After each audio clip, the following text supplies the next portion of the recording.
When are we starting? Just waiting for the Prof Tshilidzi, our host, to arrive, and everybody will meet you in the front, right?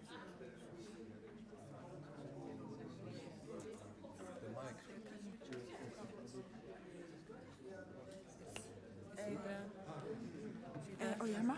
Yes. Announcement, cell phones. Must be on silent. On silent. Okay.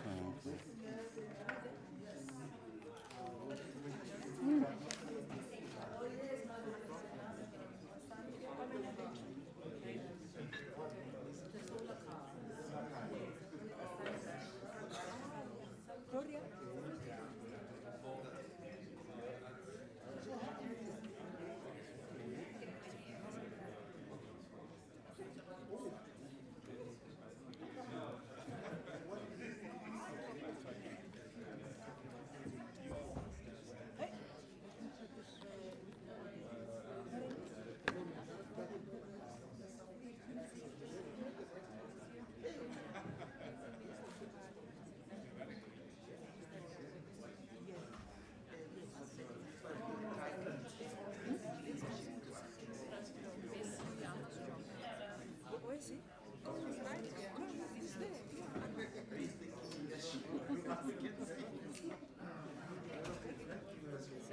So where should I start? When should I start? We are ready. Already. Okay. Ready. All right. And this thing, is it on? Come again? The mic. It's off. Yeah. Is it on? Yes. Okay.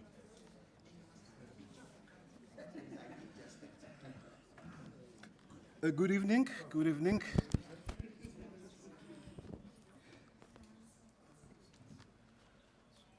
I hope you can hear me.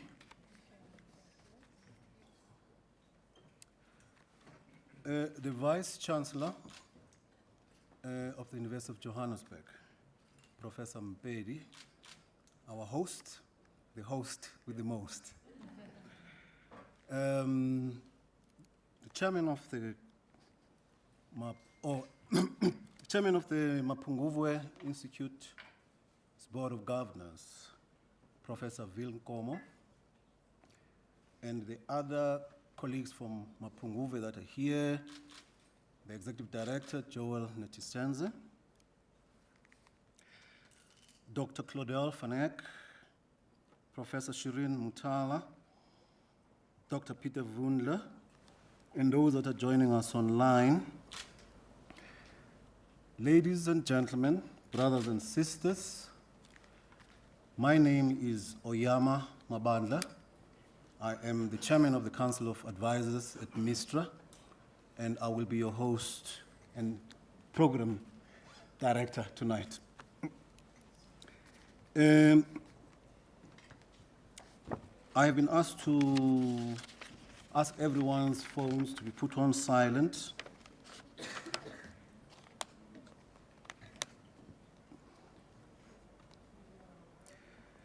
Distinguished guests in the room and those joining online, we encourage online audiences to engage via the chat function throughout the event. We will be live posting throughout the event, mostly on Twitter. Audience members can engage with us by tagging us and using our hashtag. Ladies and gentlemen, I'm going to hand over the baton for, for this unfolding program to the VC, Professor Litlokwa George Mpedi, who will do the proper opening of tonight's event. After which I'll come back to introduce, the keynote speaker, who's flown all the way from Tokyo, Professor Marwala. And after he's done his thing, I will then introduce Dr. Refilwe Lipere and Arthur Goldstack, who are the respondents. After that, I will hand over to Professor Baso Nzenze, who will facilitate the question and answer session with the audience here and those joining us online. So without further ado, Professor Mpedi, I invite you to come on stage to open this event.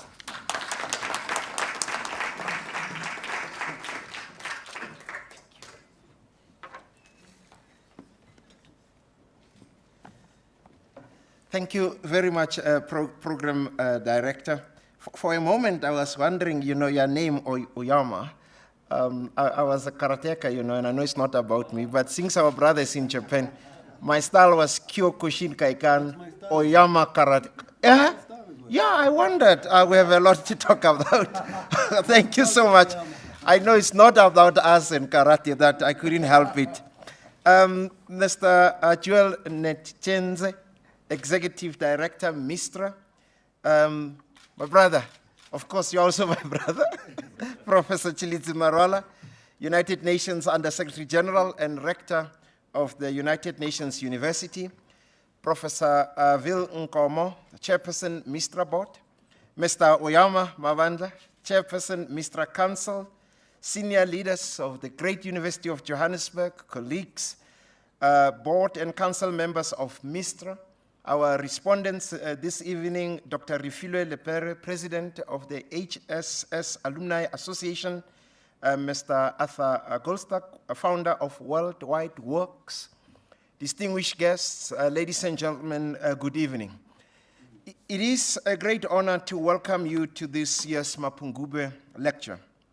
This year holds particular significance. The lecture will be given by the University of Johannesburg's former Vice Chancellor, Professor Tshilidzi Marwala. I joked earlier, I said, do you miss this place? He said, no. I said, yeah, it's mine now. Prof Marwala was the second Vice Chancellor of this great university, and I'm the third Vice Chancellor. So I inherited a great deal from Professor Marwala. I learned a lot, having shadowed him, and I continue to learn a lot from him in terms of leadership and all the exciting things. One thing that I really have to acknowledge is that it is Prof. Marwala who heightened my interest, in technology, artificial intelligence, and also opened one's eyes to say the fact that one is a lawyer doesn't mean one cannot combine law with technology and address issues of the day.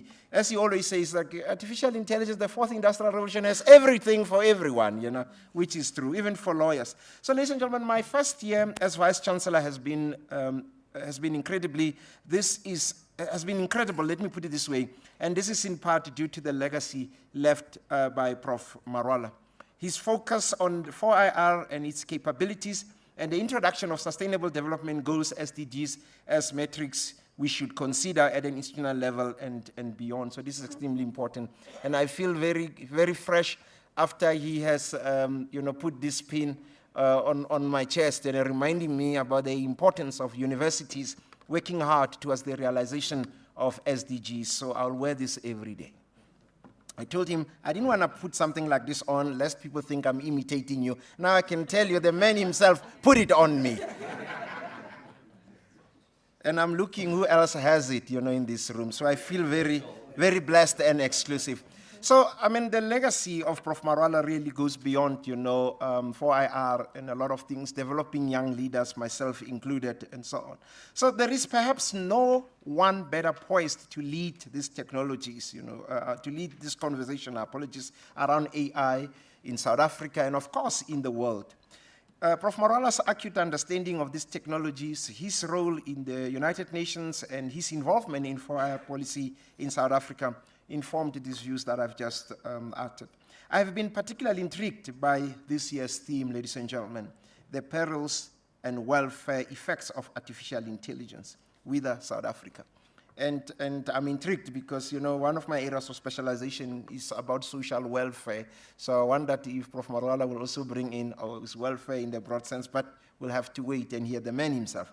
Indeed, as Prof. Marwala wrote for the Daily Maverick just last week, ladies and gentlemen, and I quote, as the world hurtles towards an increasingly digital future, the role of AI in shaping the destiny of nations cannot be overstated.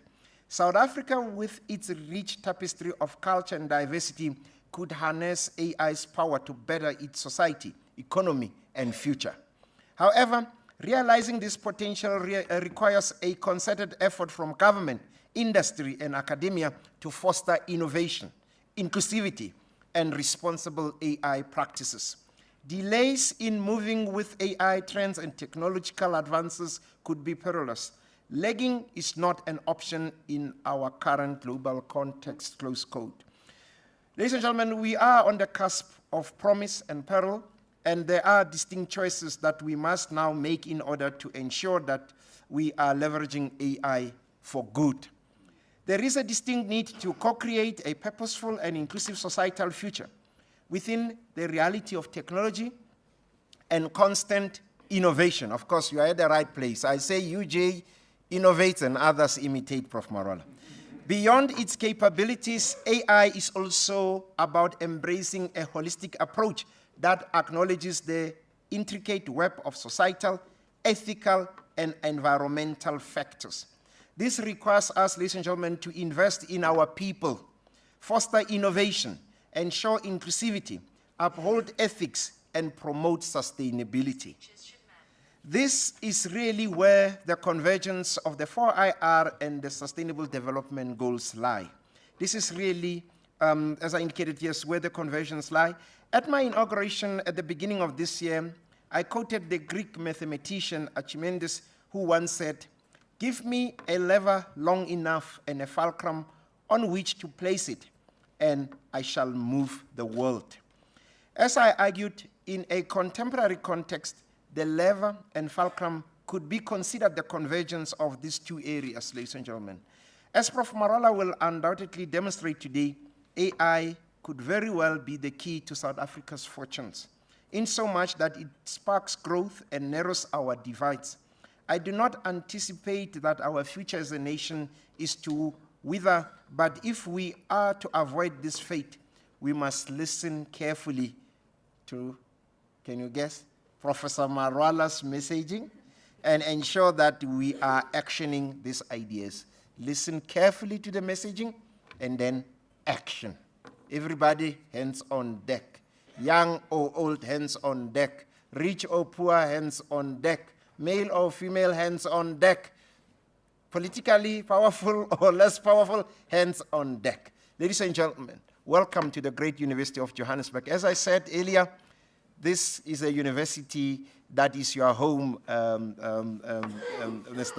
Nechitenze. This is a home, colleagues at Mistra and everyone out there. We say a home, in my language, say a home that doesn't receive guests is not a home. So it's almost the end of the year, but here at UJ, we're going strong. Thank you very much, ladies and gentlemen. Welcome to UJ.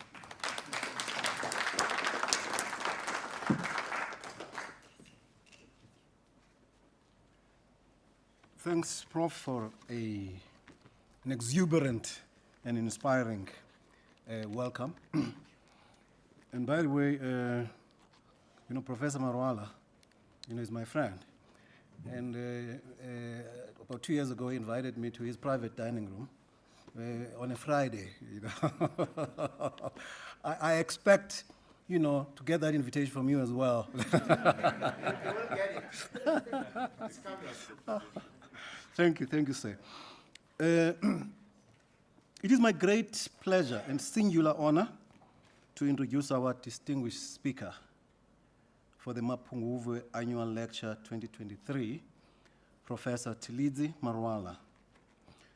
Professor Marwala is the Rector of the United Nations University and Under-Secretary General of the United Nations.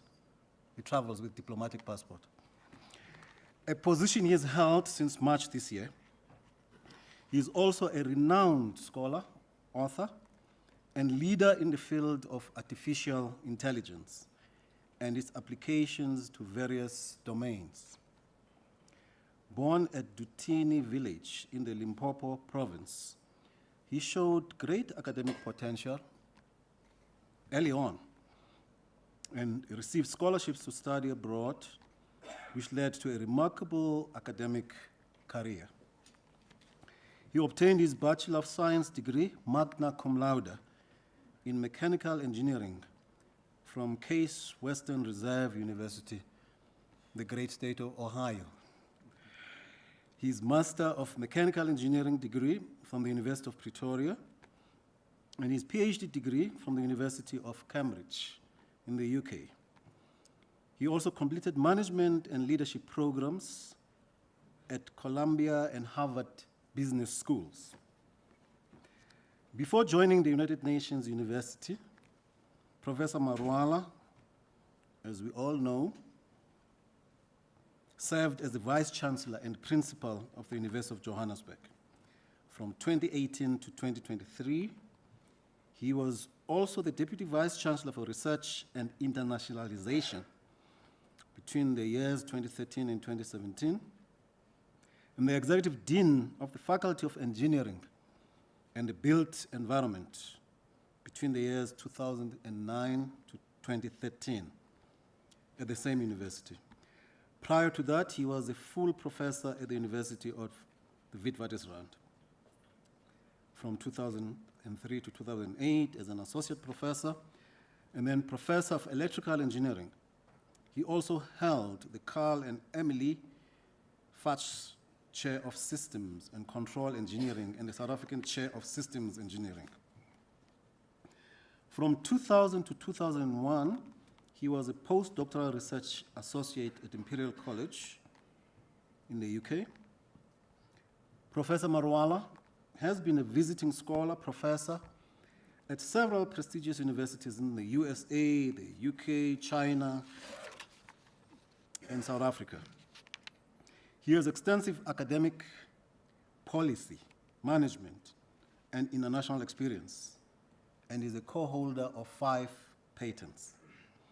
His research has been multidisciplinary, involving the theory and applications of artificial intelligence to engineering, social science, economics, politics, finance, and medicine.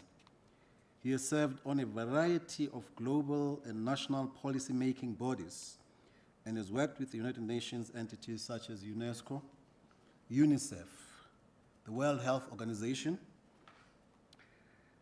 and the World Intellectual Property Organization, WIPO.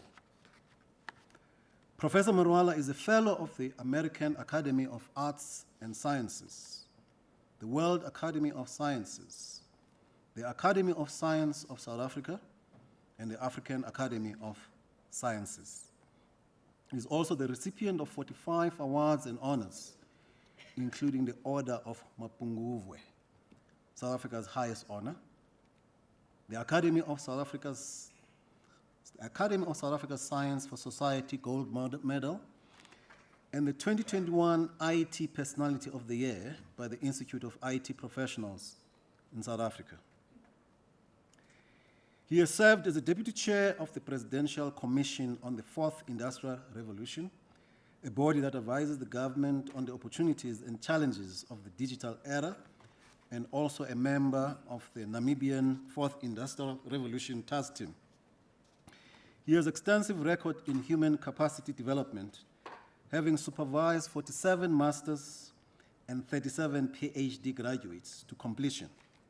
Some of these students have proceeded with their doctoral and postdoctoral studies at leading universities such as Harvard, Rutgers, Purdue in the United States, Oxford, Cambridge in the UK, British Columbia, and Concordia in Canada.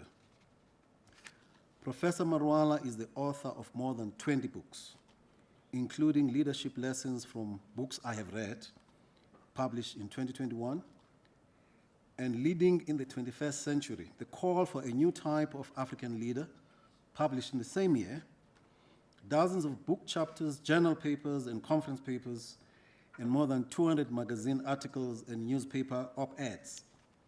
His latest book, Closing the Gap, The Fourth Industrial Revolution in Africa, was published in 2020, and is an accessible overview of the Fourth Industrial Revolution and the impact it is set to have on various sectors in South Africa and Africa. Professor Marwala is married to Jabulile Vuisile Manana, and together they have 2 sons and a daughter. Nhlonipho Katuchelo Marwala, Lwazi Tendo Marwala, and the daughter, Mbali Denga Marwala.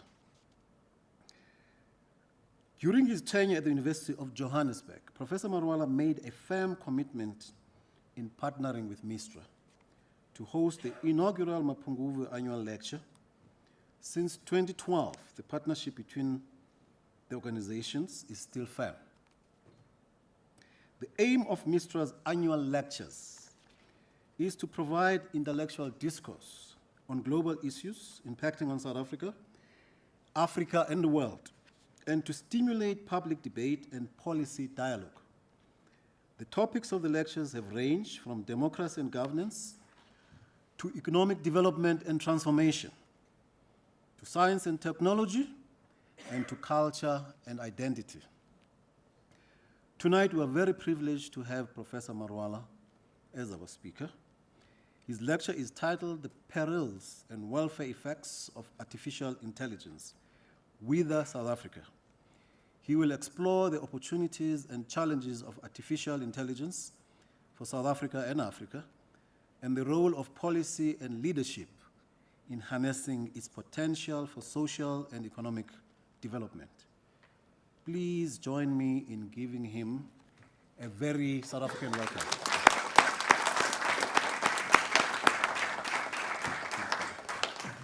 Thank you. Good evening, ladies and gentlemen. Konnichiwa. And I would like to acknowledge the Vice Chancellor and my successor, Professor Mpedi, the Chairman of MISTRA, Professor Vil Nkomo, who actually came and picked me up at JFK Airport 33 years ago. And we drove all the way to Pennsylvania. Those were beautiful moments. Mr. Joel Nechitenje. Mr. Joel Nechitenje actually comes from a walking distance from where I live. And I'm not here because we come from the same neighborhood.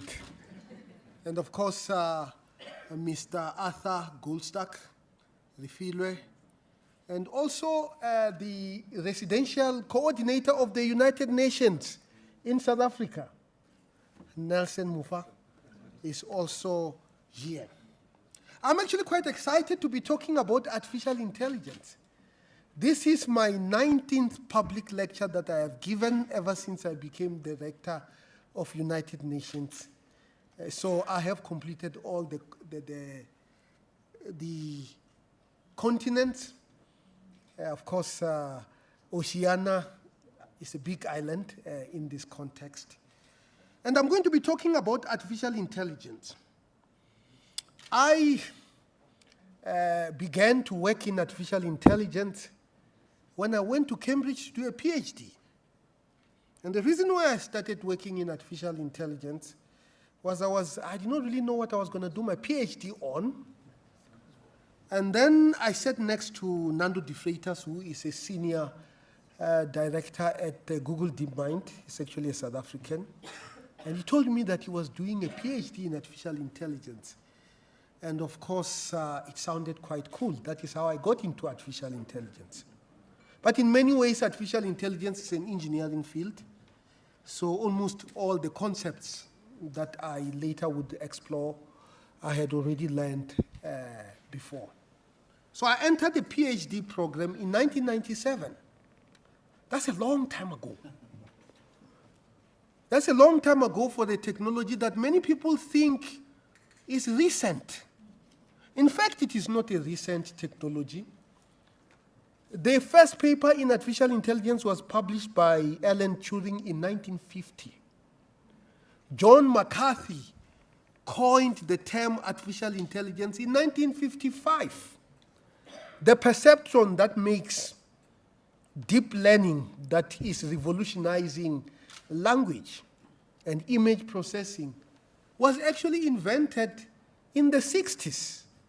And its training had already been perfected by 1986. So what has changed? I think two things have changed. and I'm going to talk a little bit more in my talk. And the first thing that has changed is that we have much more data today than ever before. When I was at Cambridge, the way in which you used to store information was using a stiffy drive. And the stiffy drive was 2.4 megabytes. I don't know what you can use 2.4 megabytes for. And we had such huge amount of data that I did not know how I was going to even store it. And of course, just as I was finishing the PhD in 1999 to 2000, then came to the market the zip drives. Dr. Professor Nzenze, you don't know what I'm talking about. And the zip drive was 100 megabytes storage material, and I had so many of them. Today, I wouldn't even be able to know how to open them, you know. The CD-ROM was not even there. And of course, today, data is all around us. That's the first change that happened. And we'll talk about some of the policy issues that we are battling with when it comes to issues of data. The second issue was computational power. I did a PhD on neural networks. And by the way, I also have to acknowledge Professor Daniel Mashau, who did a PhD in artificial intelligence at Brown University when I was still an undergraduate student. And he actually did it on language models, hidden Markov models. And we'll learn about hidden Markov models before the end, and you will be an expert when we come in. So the computational power, I used to run my neural network overnight, and I will come back the following day, and it will still be running.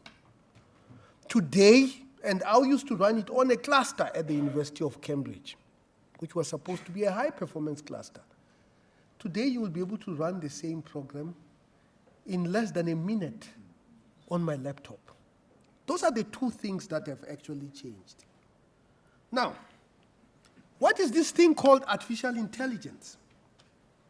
Artificial intelligence is nothing but a technique to make machines think, act, and interact.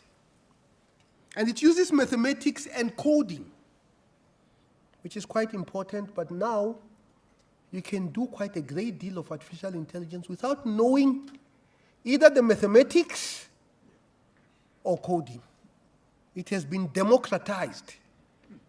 And many of the applications that we are seeing now, many of them are not necessarily developed by people who understand what the back propagation algorithm is all about.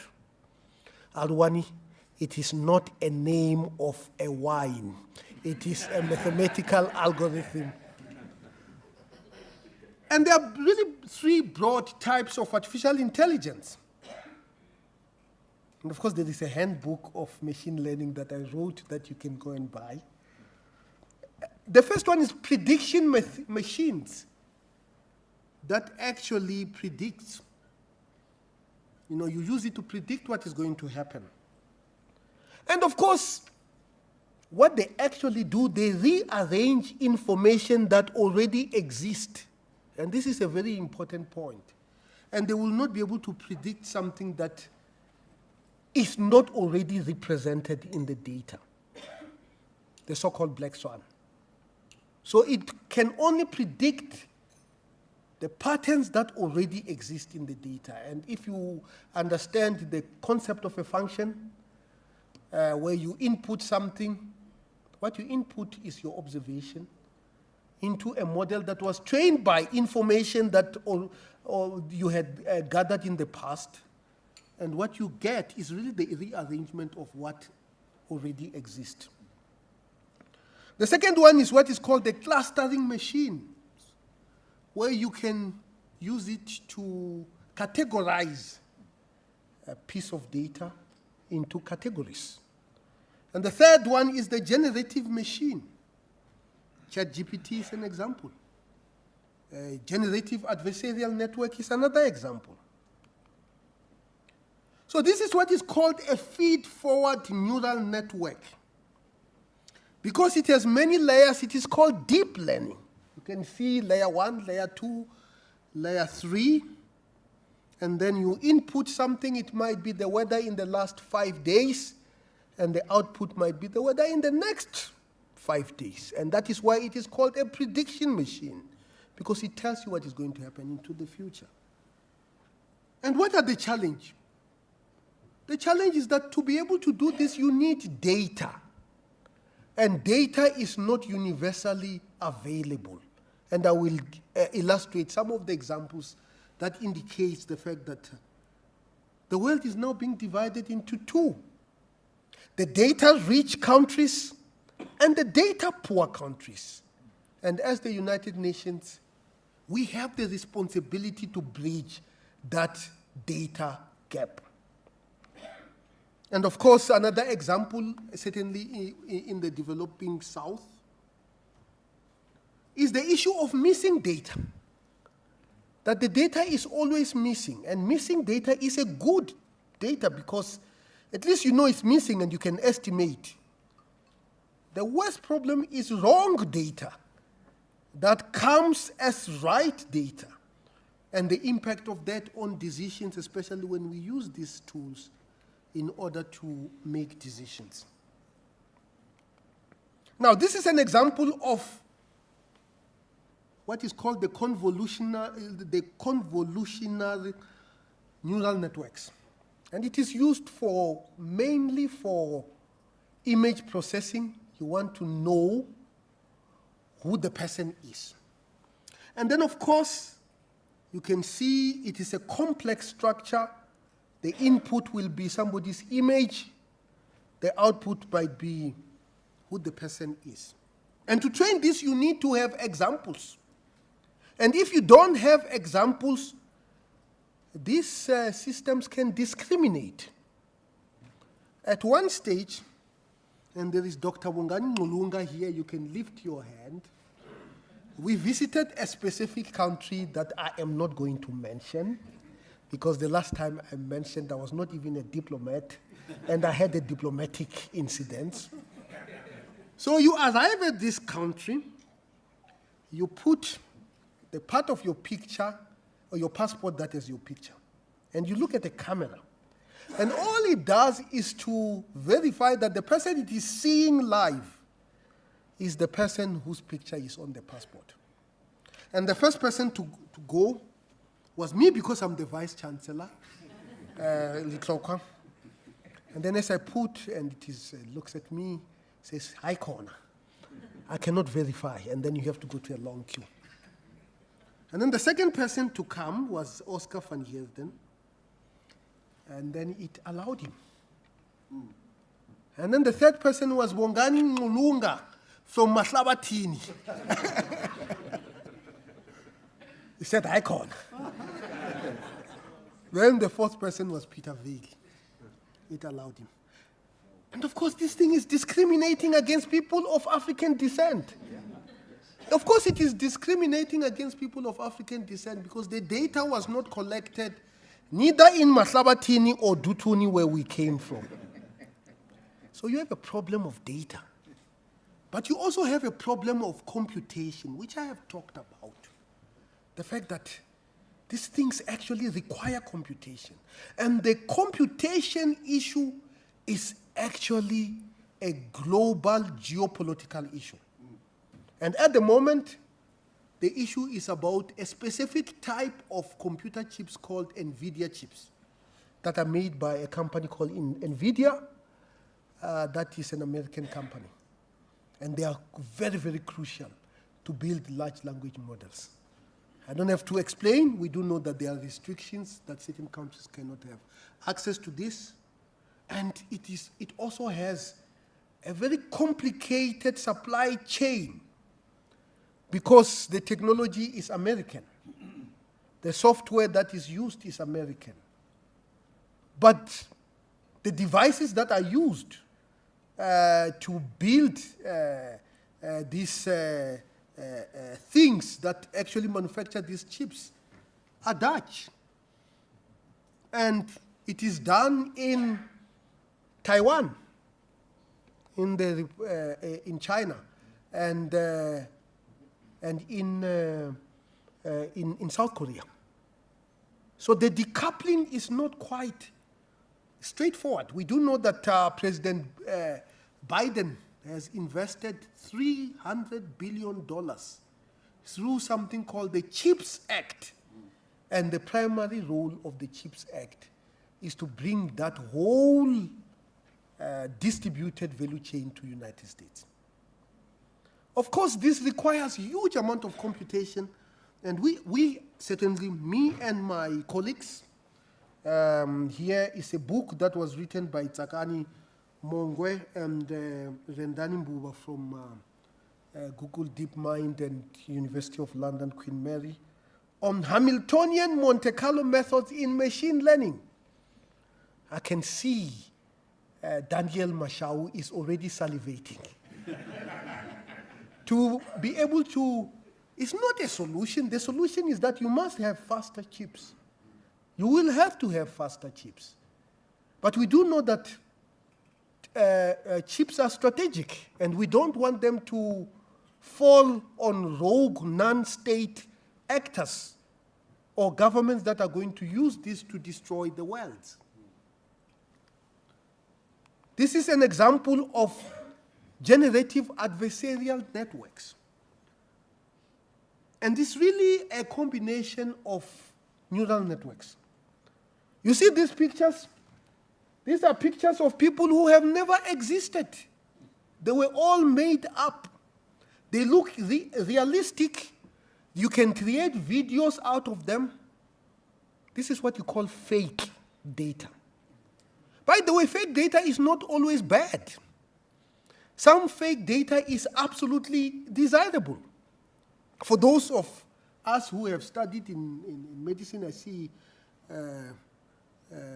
Professor Rudolph, you were in medical school, dental school.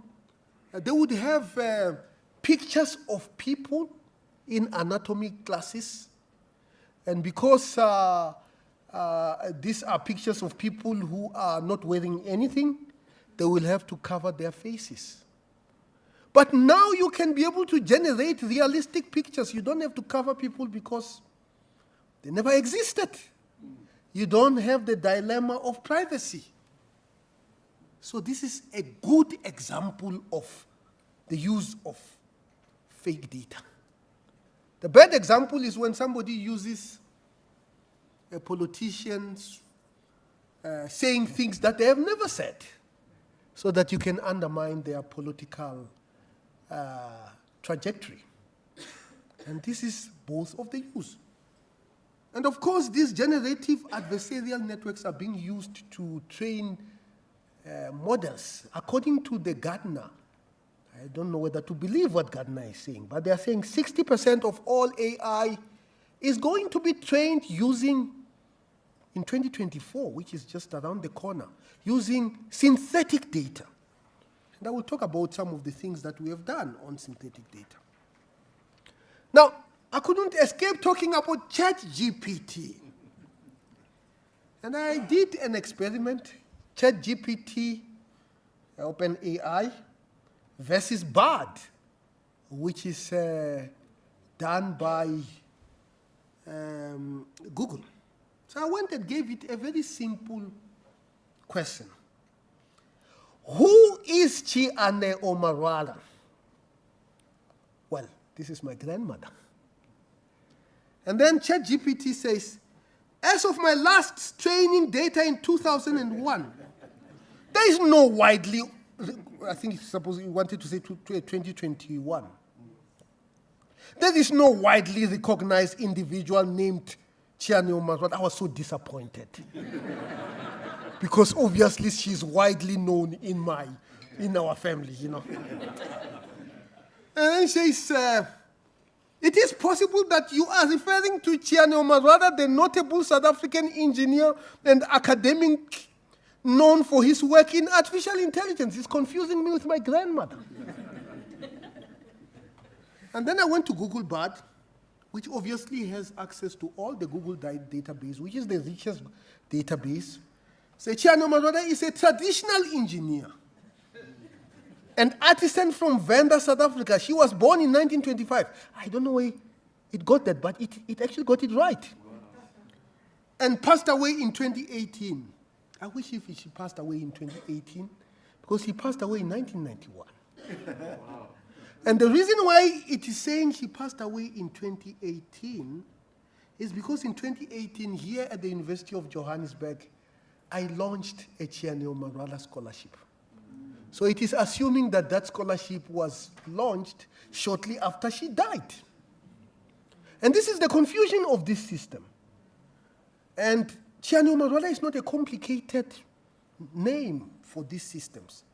Imagine if the name is John Smith. There must be thousands and thousands and thousands of John Smith. How will it be able to discern which John Smith you are talking about? Of course, people are saying that there is now a skill called, a cohort of people called prompt engineers. These are people who are trained to be able to prompt these systems to be able to answer the questions in the right way. I hope, Professor Mpedi, you are and Professor Mashau, you are thinking about introducing a qualification in prompt engineering. But there is also a big issue. How do you assess the accuracy of written text? How? Well, you know, wherever you have numbers, you can go and verify whether those numbers are correct. Maybe numbers are easier to verify. But how about if it is written text? And this is really the problem of our time, and we'll need to deal with it. So artificial intelligence is here, and we need to deal with it. This is an example of the work that I did with Dr. Mbuva on the COVID, prediction of COVID peak in South Africa. And we actually predicted it quite well on time. And here we're using what is called Bayesian inference system. You don't have to know exactly what Bayesian inference system is, but certainly you can see that it can actually be used to predict the peaks. And this is another, on the side is the work that we did with Nadine Muhammad, who was my student of 15 years ago. This is an ECG signal that you use, you put it on the skull of a person, and you can, and doctors look at this and decide whether you have epileptic activity or not. And of course, we train a neural network to be able to do that, and it is able to detect epileptic activity with accuracy of over 90%. And it does not get tired. And this performance does not depend on whether it has a headache or it slept for shorter hours than normal, which is normally what happens to human doctors. And 90% accuracy is actually pretty good. But if it was a different application, a system in an aircraft, 90% is not good enough. So you can see, depending on what area you are actually working on, you have different requirements. So this is another example of the use of artificial intelligence to model HIV. This was a vested interest in 2003. I went to Standard Bank. Oh, you know, did I say Standard Bank? No. I went to a bank to apply for the loan to buy a home. And they do something called credit scoring. And AI is able to do credit scoring better than a human person. And then they came back and say, you qualify to become a homeowner. As I was excited, They said, no, but you need to get a life insurance to cover your debt in case you do not live long enough to be able to repay the loan. I said, give me the form. They gave me the form. I'm not going to mention the name of the organization that gave me the form. And they said I should go and take HIV test. I don't know whether you still remember when people had to go and take HIV tests in order to get life insurance. So I went and got an HIV test. It went very well, but I was worried. Why? So we decided to create a system that will be able to estimate that risk without telling people to go and take HIV test. So we take a neural network and we train it with data that relates demographic characteristic to the risk of HIV. So where we're going to get this data? Department of Health. They have antenatal database, hundreds of thousands of database. They take almost every measure. You know, how old is this person who has presented themselves to hospital? How many pregnancy, they call it gravidity. How many children are still alive, called parity. I might be mixing the two. Highest educational level and so on and so forth. And then they, as a matter of course, they take an HIV test. So you could train these models. And you could train these models and they could actually be able to make the predictions. But the problem was that there were lots of missing information, which we ended up studying, missing information. In fact, the current CEO of the National Research Foundation was the PhD student, my PhD student, who actually worked on this particular topic. And then I rushed to the insurance company. I said, I have a solution for you. And they said, wow, it is very accurate. I said, okay, yeah. But they said, but it is biased. I said, what do you mean? They said, you're using antenatal database, which is only female database. How will we use your system if a male presents themselves looking for a loan? Of course, the only way we could do is to ask people to talk about their spouses, you know, in order to deal with that data bias. So the problem of bias is actually quite an important one. The problem of missing data is also an important one. Then this is another example of the work that I did with, we actually have a US patent with Megan Russell, who was our PhD student, David Rubin, Brian Vigdorovitz, and me. So this is a system when somebody loses their voice box, normally because of cancer, they remove the voice box, but they can actually still move their tongue. So what we were doing was to design this system so that based on the movement of the tongue, we can be able to know what they are saying. And of course, based on the movement of the tongue, it ultimately becomes a signal, it goes to a neural network, and it is able to tell you what the person is saying. Now with a voice synthesizer, this is another good use of fake data. If we have the original voice of a person, we can synthesize a voice using the voice of an individual. We all know about Stephen Hawking, a British physicist with an American accent. Now with this technology, and if you had his original voice, you can be able to create it in the original voice. Now, I'm going to talk about the peril. This is a bridge, a temporary bridge in Greyston Drive. It collapsed and killed 3 people. You still remember this thing? Yes. Yeah. And now, can we be able to use artificial intelligence to have predicted this before it happened and saved life? And of course, when I talk about this, I'm reminded of my grandmother, who was really my first engineering teacher. She used to make clay pots. And then she would go to the river. Young people don't know that clay is found in the river. She would go and select the best clay. When we were studying engineering, they would call that material selection.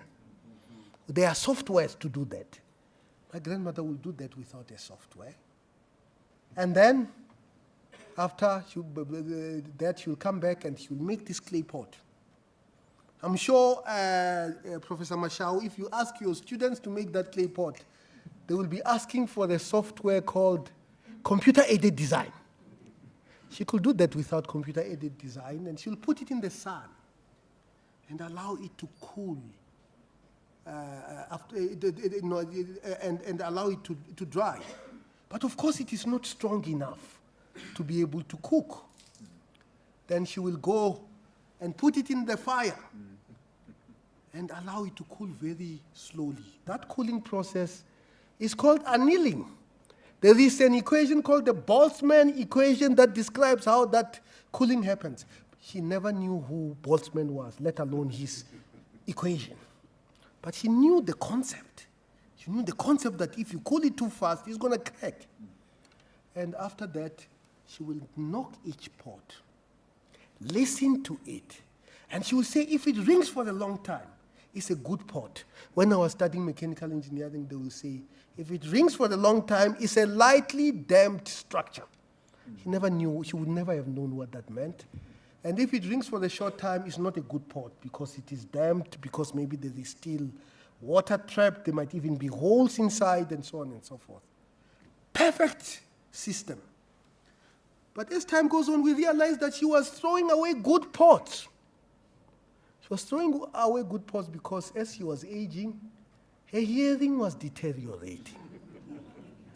So I went to Cambridge to do a PhD on using artificial intelligence and vibration data to assess the integrity of structures. In fact, my PhD topic was, thesis is fault identification using neural networks and vibration data. And of course, once you have that piece of software, certainly it's much more sensitive than a human ear, and its efficiency does not deteriorate because it is getting old. And we could have used a system like this to monitor structures. You know, in a country like Japan, where you have many, many earthquakes, they monitor absolutely everything. I did not fly from Japan. I flew from Dubai, but from Dubai I was in Germany, and they were telling us that they are implementing this in Germany because they have to replace or fix almost 80% of their bridges in the next 10 years.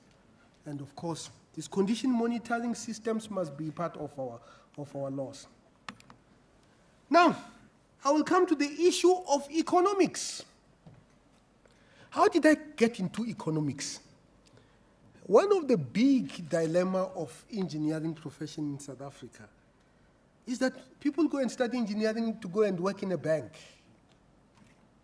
And when I was at Wits University, students will say, but can't we do a project where we are going to be able to model the bank, some financial instruments? So we worked on options and derivatives. We worked on financial forecasting, customer churn forecasting, credit scoring, demand and supply information, and so on and so forth. But the work that I'm going to highlight is the work that I did with my PhD student who is now at Standard & Poor. He actually worked for Mistra, Evan Hurwitz. I don't know whether you still remember Evan Hurwitz. And Evan Hurwitz was looking at what does artificial intelligence do to economic theory. I mean, let's just look at the concept of demand and supply. And we have done this study. We go to Amazon. I am in Johannesburg, my colleague is in Brazil, and we buy the same book at the same time. Maybe not exactly the same time, but more or less the same time. And we get two different prices. Why? Well, it is quite simple for those of you who have studied economics. Pricing is derived from what is called the equilibrium point of demand and supply. And when you go to Pick and Pay, it is aggregate demand and aggregate supply. And what it is actually doing Amazon is that instead of using aggregate demand, it is using your own demand because it has observed your buying patterns. Of course, big revelation. I told one of my, Mr. Suraj Pal, I told him, I say, hey, you know, this is fantastic thing. We have discovered, see, this system is giving us individualized demand. This is new. He said, no, this is not new. In Delhi, when you go to the market, when you negotiate a price, what is actually happening, they are synthesizing your individual demand curve so that they can give you the price that you deserve. Of course, these systems are actually changing economics, whether it is the issue of information asymmetry, whether it is the issue of the efficiency of the market, and so on and so forth. Now, artificial intelligence is actually killing the concept of truth and facts. This is another work that we did with Evan Hewitt, which was covered by New Scientist in 2007. So we built this software called Aiden that learn how to play poker. And we just allow it to play so many, many times. And after a while, we realized that it has learned how to bluff. And I am not bluffing. Now, if it can learn how to bluff, and we have systems that are evolving, what does it mean? We don't know what it meant. We were not investigating that. But if these systems can learn without being prompted to bluff, and they are becoming much more autonomous, where is the control switch to make sure that that bluffing is not a serious bluffing that has existential consequences for all of us? And then global peace, the issue of peace and security. I like this work. Artificial intelligence can be used to predict interstate conflict. And of course, now you can actually be able to go to social media and mine the data and be able to come up with indicators of the state of peacefulness in a region for all sorts of reasons, but I think importantly to be able to prevent conflict. We wrote a book and which was translated into Mandarin. I was very interested to know how they are going to pronounce my name in Mandarin, write my name in Mandarin. It turns out that Ma is a horse. Wa, what they don't say Ra, they say Wa, is a gutter of a roof. La is to pull. So in many ways, I am the puller of horses from the gutter of roofs. I don't know what that means. Now, I have to now come to the conclusions. Artificial intelligence is really a tale of two cities. For those of you who have read the book Charles Dickens, it was the age of wisdom, but it was also the age of despair. And whether it becomes the age of wisdom depends entirely on what we do. It depends on what we do as individuals, as organizations, as countries, and so on and so forth. And as the United Nations, we are worried about its impact on privacy and security and surveillance. We are worried about its consequences in terms of bias and discrimination. We are worried about the fact that it is actually not transparent. It can give you a good idea why you shouldn't give an individual a loan, but it will not be able to tell you why. And of course, I'm reminded of this. And I said this when I was reflecting on the book, Mosquito to Baobab, that was written by the Vice Chancellor of the University of Johannesburg, where he was drawing leadership lessons from African sayings. And now I actually couldn't help to realize that artificial intelligence gives us knowledge. It does not give us wisdom. So that step of taking knowledge to wisdom is still a step that we need to find out how it is going to be done. Is it going to be done by technology? What is the role of human beings? What is the role of technology? And so on and so forth. It turns out that if the algorithm is explainable, it is not accurate. If it is not explainable, it is more accurate. The issue of job security, the issue of accountability when autonomous systems take decisions that are illegal, who is responsible? And what regulations do we need to put into the picture? Now I'll come to South Africa. I was the deputy chair of the Fourth Industrial Revolution Commission. And we proposed these recommendations. They were spot on. The first one, educate South Africa on AI. And I have to commend University of Johannesburg for being the first university to introduce the compulsory AI course for everybody. 2018. And they get a separate certificate. The second one established the National AI Institute. I don't know how it is working, but it was established at the University of Johannesburg and TUT. We launched it last year. Use AI to re-industrialize South Africa. Part of the reason why South Africa is de-industrialized is because we have not invested in the technology of production. And those who have invested into technology of production are much more productive and efficient, and they are able to produce goods at a lower price. And South African consumers is not in fact, no consumer anywhere is patriotic. They don't buy things because they were made in South Africa. They buy things because of a good price and a good quality. Develop a data institute, because it is really about data.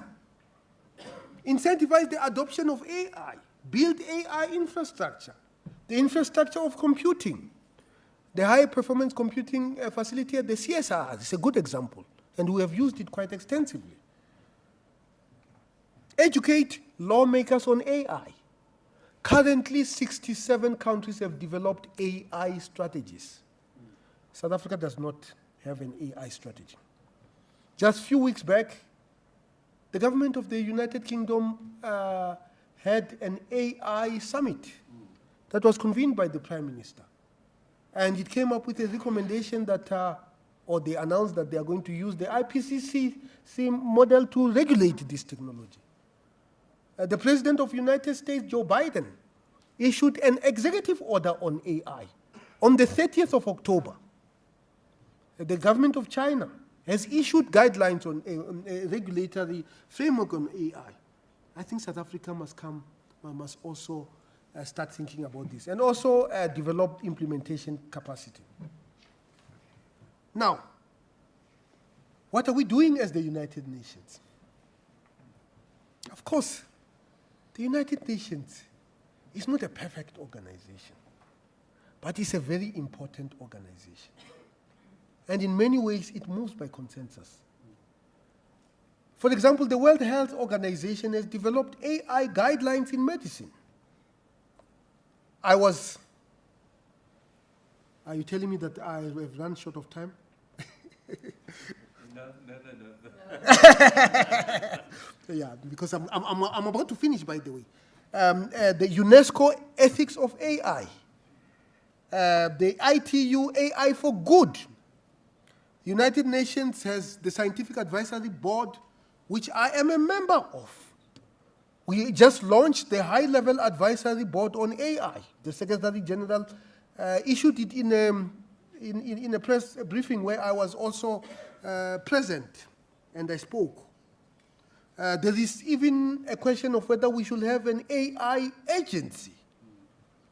The United Nations University has just developed a series of policies. The first one is the policy on synthetic data for sustainable development, because data is quite important. And of course, also a policy on cross-border data. We take it for granted that data does not flow easily between borders. I cannot just take my medical record, which I should, to Japan, because medical data is one of the things that you can't just move across borders. And of course, there are good reasons why. It might be somebody else's data. There might even be a virus in that database, and so on and so forth. And then obviously the issue of semiconductor chips. I think the semiconductor chips that have something to do with, that is in our smartwatches for health, are not strategic, and they should be available. So, what is to be done? I think we should implement the 4IR recommendations. I think we should invest in multidisciplinary education. I think we should create funding mechanism for AI-related industries. I think we should identify good applications of AI. In fact, I think what we need to do is to maximize the good that comes out of this technology, while at the same time minimizing the bad that comes out of this technology. And those of you who have studied mathematics, you will know this is a multi-objective optimization. It depends on what you weigh, what is important for you. Is the good applications more important than being risk-averse? It's a question of judgment. And of course, if I wanted to be bombastic, I would say you need to choose a point on the Pareto frontier. Of course, for those of you who studied optimization, you know what I'm talking about. And that we also should develop AI laws, policies, and regulations. And we should support international developments in AI, especially the ones that are being developed by the United Nations. Thank you very much. I know I have spoken more than you have given me time. Thank you very much.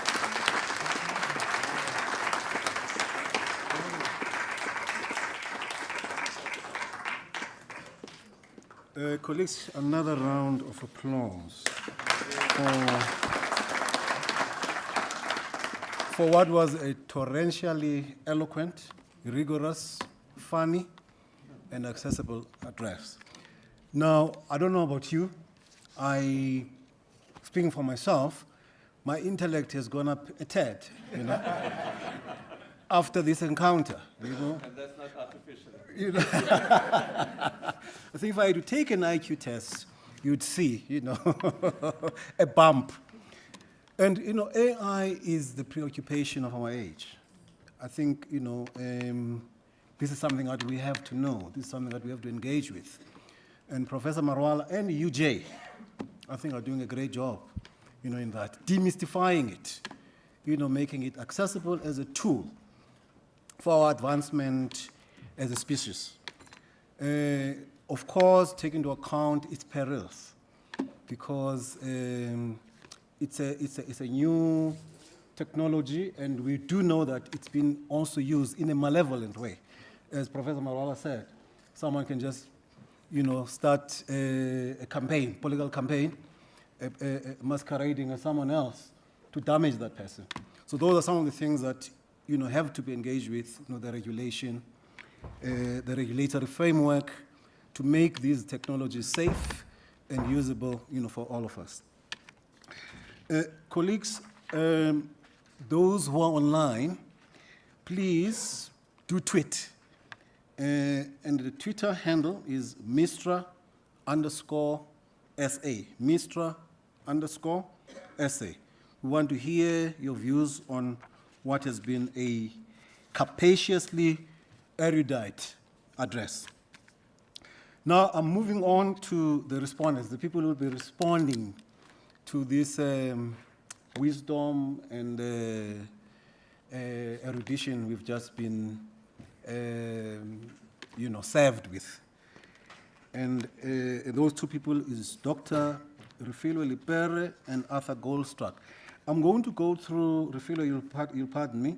I know your bio is quite extensive, but in the interest of time, I'm going to truncate it. Dr. Refilwe Lipere is an acclaimed and award-winning creator, researcher, narrative strategist, drama therapist, and writer. Her extensive expertise spans across various academic and professional domains, emphasizing her role as a transdisciplinary scholar who employs narrative and creativity as essential research tools. With over a decade of experience, she has probed deeply into gender and performance research, consistently unearthing profound insights into systemic inequality. She's an educator at Tshwane University of Technology, where she teaches African performance studies, directing and script writing. Dr. Lipere's contributions to academia and the arts transcend national borders. She has delivered guest lectures at prestigious institutions like Howard University, Georgetown University, and New York University, enriching the discourse on Black feminist aesthetics, drama therapy, and the transformative power of storytelling and interpretation in our society. Her work seamlessly weaves historical context, statistics, and personal narratives to address vital topics such as social justice, trauma, the intersectional identities of Black women, and the performance of labor. Dr. Refilwe Lipere's remarkable journey as a multifaceted scholar and advocate continues to inspire and shape the future of research, strategy, and the arts, both in South Africa and on the global stage. Her unwavering commitment to addressing pressing social issues and promoting creative expression underscores her exceptional contributions to multiple fields of knowledge. Dr. Lipere, the stage is yours. Thank you.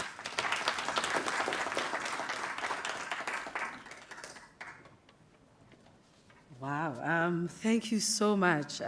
Thank you for the invitation, Prof.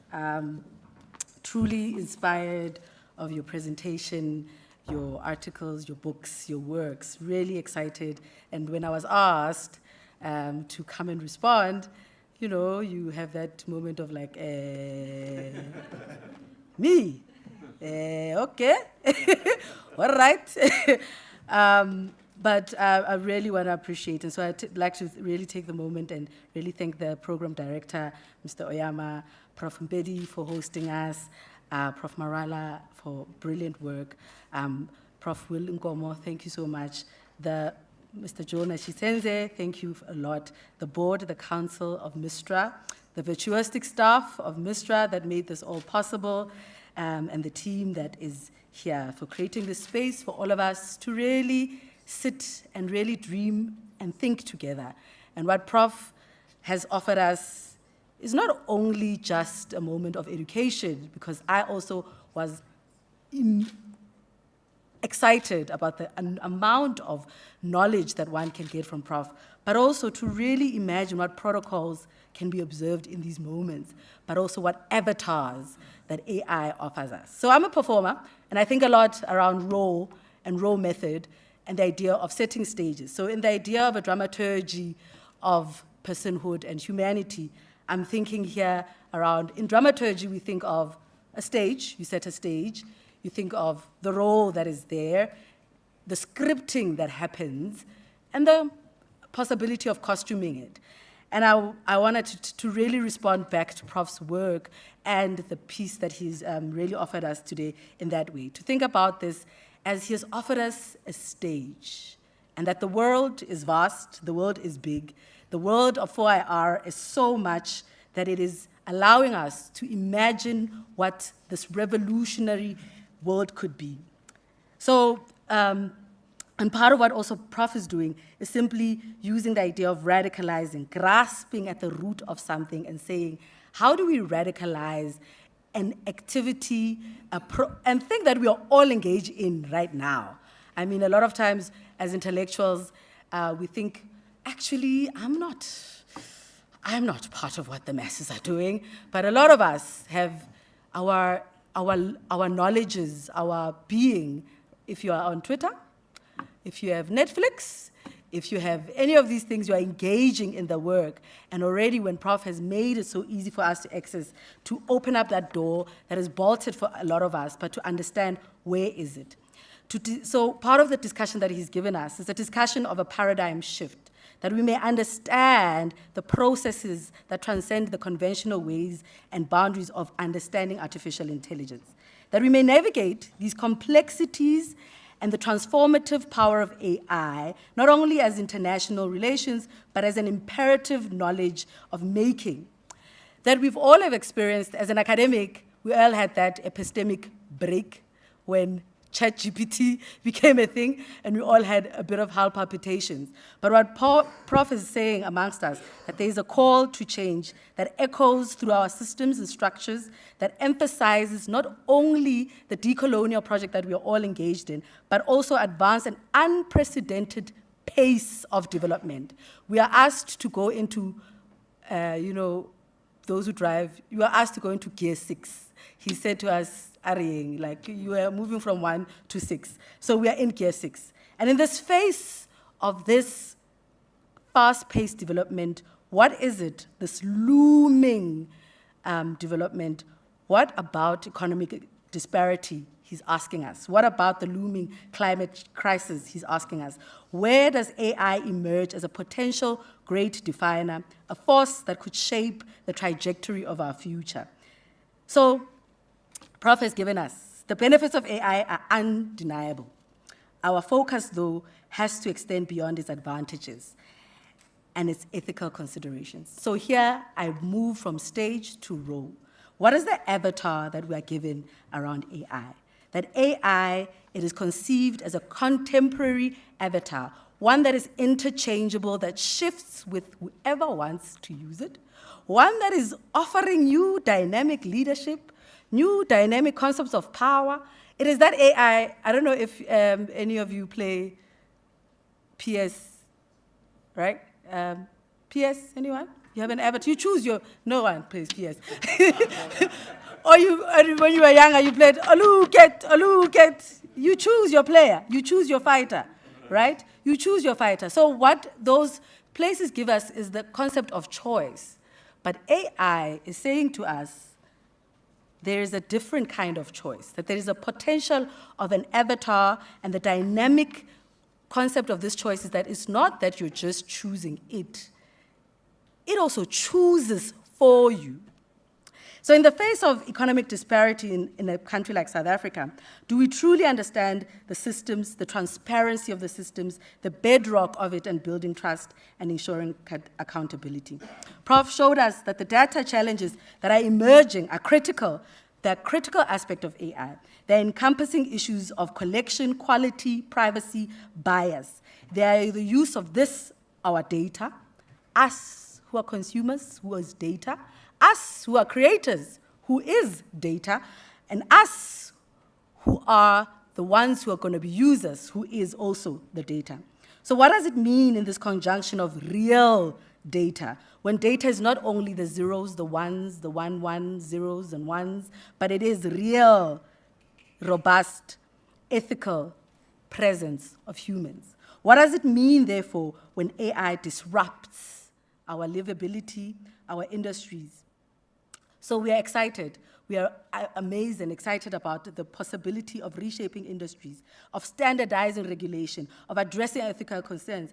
But the actors and the writers awoken us to the perils of it, that the possibility of my face being used for many years beyond my life, what happens? Who am I? Am I still as ethical? Is it that me? What are we doing, and what is to be changed? And how do we imagine this computational content and the idea that language can happen? So in the concept of scripting, and so we think of scripting as coding, and we code ourselves, I want us to reflect a little bit about the concept of AI as a performer, AI as the idea of us engaging with it in social relations and understanding of the world. To not only engage with it as the excitement and the revolutionariness of it that it will bring about a different world, but what is it asking us to perform? So one of the big things that is performing, us who come from that generation of the belief of citizen, no, okay. The belief of the promise that the 90s gave us when we were all, remember that time of World Wide Web, right? When we were all in chat groups, and the belief and the promise of the World Wide Web was a democratic world, a world where powers that be will be, and gatekeepers, and the biases, and the way that the powers that be and the gatekeepers and institutions of power hold powers, and broadcasters, for example, for us, it's the broadcasting, it's the big production houses for different industries. It is the powers that be that hold power, hold capital, and how the World Wide Web offered us the possibility of democracy. In journalism, we talk about citizen journalism. Right at the beginning of when I started becoming a journalist was this big rant about everyone now has access and we can all report. We are all accessible, we can do it, it is us. However, we are now here. The platforms that we have created, the platforms that have established these low barriers of access, these low barriers of submissions and acceptance, the platforms where we are becoming authors of repository and data are also the platforms that control and over-determine our everyday living, breathing moments. The platforms that we have believed that they are the ones who are going to bring us freedom have removed the necessity and have removed the concepts of what does it mean to be free. Yes, we no longer in my own mother's garage and my mother's little bedroom, or my own little bedroom with my PS5 sitting there. Yes, the pressure on having to be advantageous and attract your own and create talent by yourself without having to have an agent is, of course, delicious and appealing. Of course, these spaces have offered us, as Prof was saying, the two cities, the beauty of the two cities, reducing uncertainty and giving us a performance of what it means to be a commodity. It has also offered us audiences that we had never dreamt of. Internalization, where you have, some of us have got consumers that are beyond the borders of your own little town. For the longest time, you only had the people in your town, but now you are encountering international audiences. The way that the world views South Africans, it is quite interesting that you're like, oh, is that who we are? So when we are offered this possibility, when we are offered these beautiful avatars that Prof has given us, when we are offered this profitability of possibility also, when we have offered also the certainty associated with what it means to become a commodity, how else do we imagine, now that we are an algorithm, now that we are the gatekeeper, now that we have vacated that role of gatekeepers, how do we then find ourselves in the burden of choice? How do we increase our own potentiality to combine not only being a consumer, but being a creator, but also being the data? Prof talked about the multidisciplinarity and that the importance of multidiscipline education in terms of really how do we imagine a new world with the data. And this I want to suggest as, I don't know how much time I have and who do I look at to know where my time is. I can go, all right. So what Prof is also offering us is that the material performativity of AI means that therefore the registry of power does not sit outside of us, but sits within us. The registry of power is set as a technical and a social practice that we are able to really create and imagine new politics and new culture. So, what does it mean for you and me to exercise power? What does it mean for you and me to exercise a highly organized capital system backed by a vast system of extraction and logistics? What does it mean to be part of the supply chain? What does it mean to be wrapped up around the entire planet and be part of it, whether you're the center or whether you're a maker, whether you're a creator, whether you're a consumer. Prof reminded us that there's a promising way of creating a deep learning of this technology that exemplifies a reality that AI has an impact on politics. It has impact in blurring the lines between truth and deception. He highlighted the ethical implications are profound, requiring stringent guidelines to address the misuse of this technology. So therefore, what would it mean to embody in this world of post-truth? We've been thinking through and imagining, what does it mean to embody post-truth? What does it mean to engage with the idea of infrastructure, logistics, histories, classifications, human labor, and what the AI system is also asking us, what does it mean to be human? AI systems are not autonomous. They are not autonomous. They're not autonomous, and I'm saying this to say, they're not autonomous as they're not autonomous or rational or able to discern, but with us in our training and us training them and us giving them our lives, our data, we are then allowing them to become rational, discerning, extensive in their intensity. So the challenges of truth take center stage. The AI learns to deceive us. It manipulates information. How do we become vigilant? How do we find the changing of conflict? How do we harness it for our own military applications? But more importantly, I think, Prof, I want to go back to the SDG, the Sustainable Development Goals. What are the pursuit of those human rights that AI can offer us, in both in the promise and its peril? So there are these, the nature of training it with large data. What is the implications for the environment? What are the implications for us in sustaining the world that we're living in? What is the implications of what it means to be human and the promise of it being that our lives, our being, our trusts, and our desires are being shaped by it, while producing more capital and exploitation? For example, what does it bring if we are thinking about what it means to be human in the next 10 years, if we are bent on maintaining and growing a status quo that is about capital and profit? I'm wondering, and I'm thinking with you, and I'm wondering with you, that as we are creating laws and a strategy as a country, what does it mean for the precarious and the proletariat? What is this narrative that we are creating as we move forward by revolutionizing and revolutionizing our conditions of work? What does it mean to be both, as I've been saying the whole night, to be a data, to be a worker, but be data, to be a human, but be data?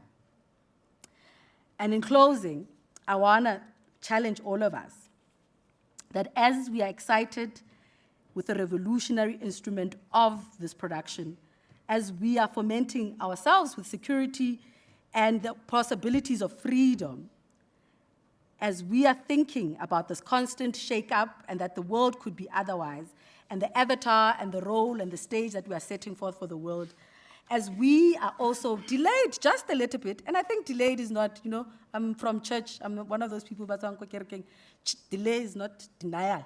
So perhaps we are delayed, but perhaps the delay is giving us a moment of pause, a moment of us to live in the precarious and to think about with the precarity of the part-time gig economy, to think with and for ourselves as we are thinking about these ideas, these data-hungry, data-generating, data-anxious. How do we find our own revolution within that? How do we fuel this consumption, but at the same time, find that we are critically engaging? How do we not further ourselves into anxiety, but also create a global, growing expansion of not only a people, but also a freedom that means all workers, all people are seen as one? Thank you so much, and I really appreciate the opportunity, the moment to be able to respond And I'm hoping for further conversations around this. Thank you so much.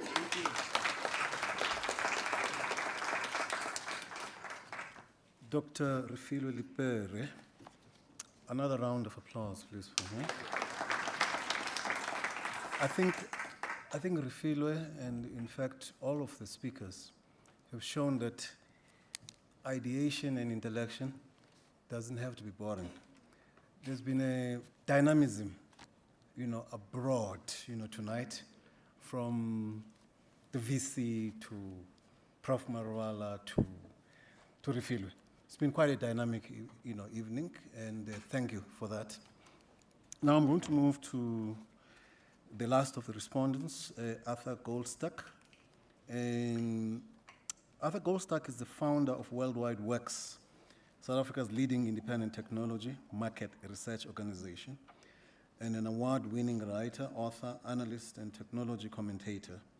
In 2013, he was presented with a Distinguished Service in ICT Award by the Institute of IT Professionals of South Africa. In 2021, was elected to the Southern African Speakers Hall of Fame.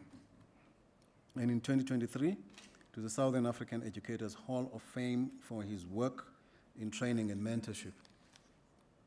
He leads Worldwide Works research into all aspects of the impact of digital technology on business and consumers. Among other, its Cloud in Africa project won the business-to-business marketing category of the 2019 SABRE Awards Africa.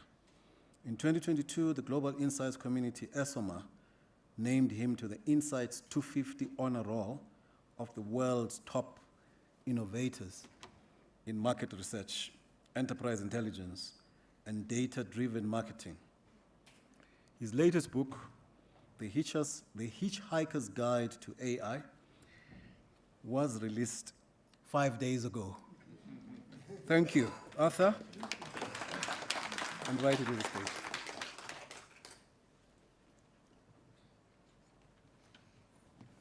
Thank you so much. It's a true honor to be asked to respond to this lecture. Prof Marwala and I have been trying to work together or collaborate for quite a few years since the release of his current book, and I'm very honored to see both of our books on sale in the entrance hall. That's a shameless plug for buying the book. But before I start, I would like to present Professor Marwala with a copy of The Hitchhiker's Guide to AI.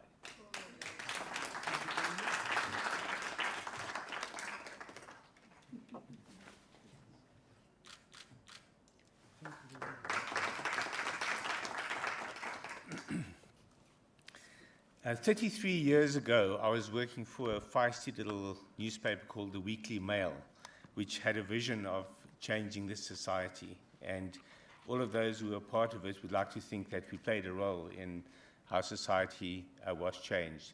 But one of the unusual things that happened there was that we realized that technology was a critical component of working towards a better society. And we became the first publication in South Africa to carry a special technology section aimed at the non-technical reader.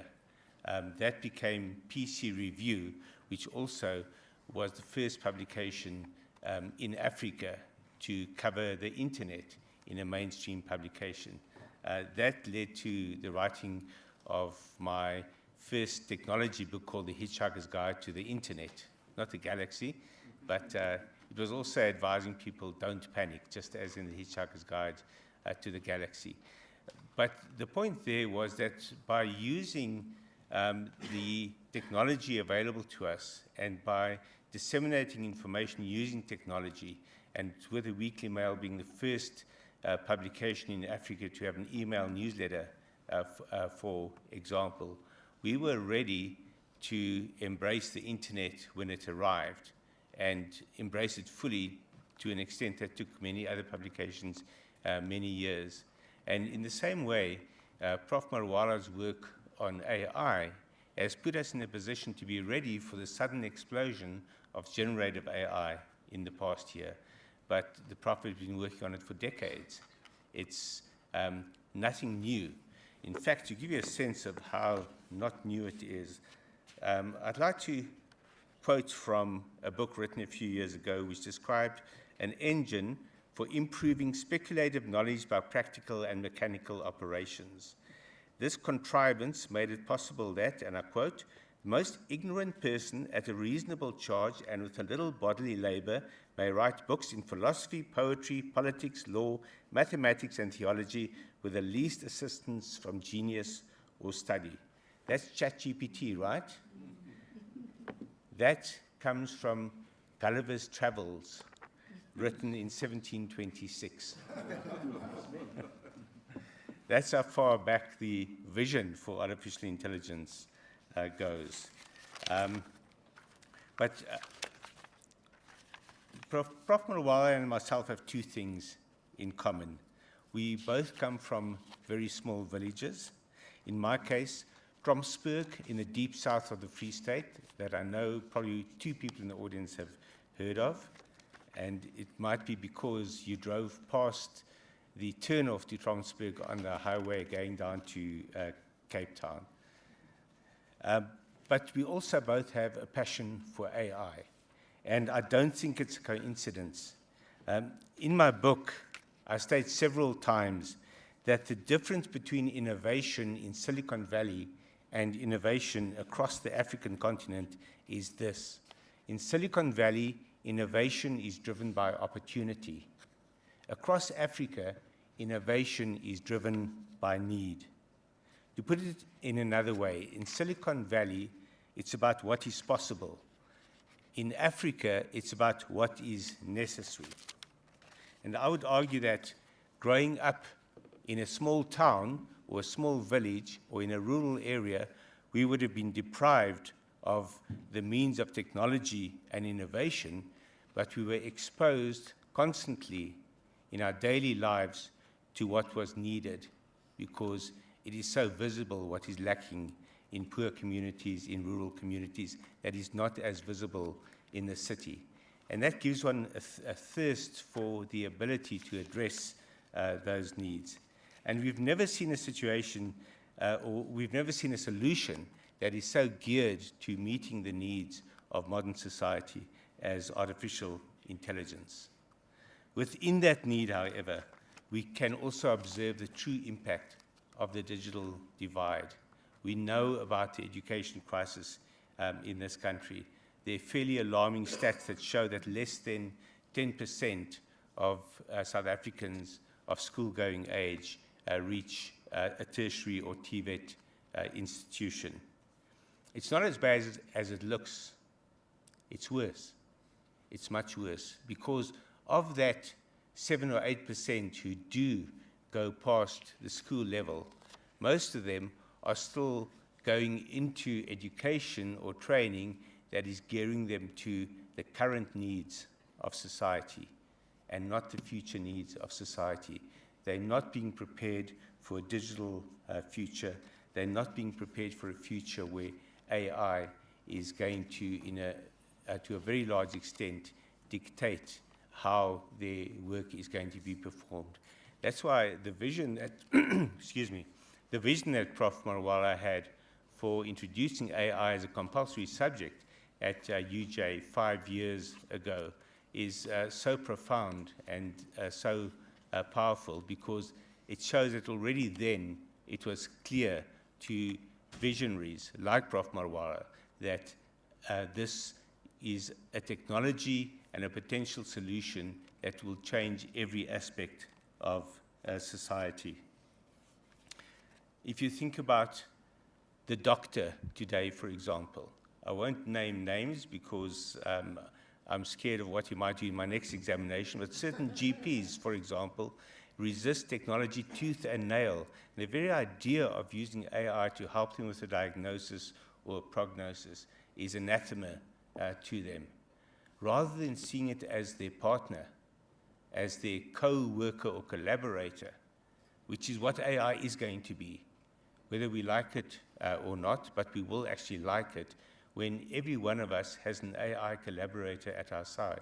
One of the most common visions that I hear for the future of AI is that every student or school pupil will have a tailored AI expert at their side on their smartphones, maybe in an earpiece that contains everything a smartphone has today, that will guide them in their learning. Not replace their learning, but guide them, support them, help them along, and where they have learning difficulties, understand the specific needs of the specific individual. That's the power of AI in the future.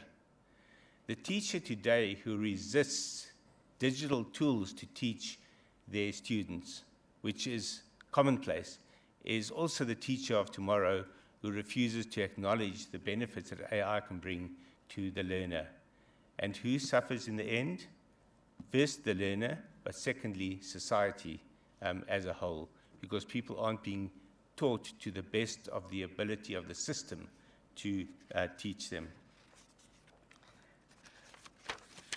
You can also look at the accountants, and I'm sure a few of you have accountants who resist technology. They're being dragged kicking and screaming into the era of cloud computing accounting.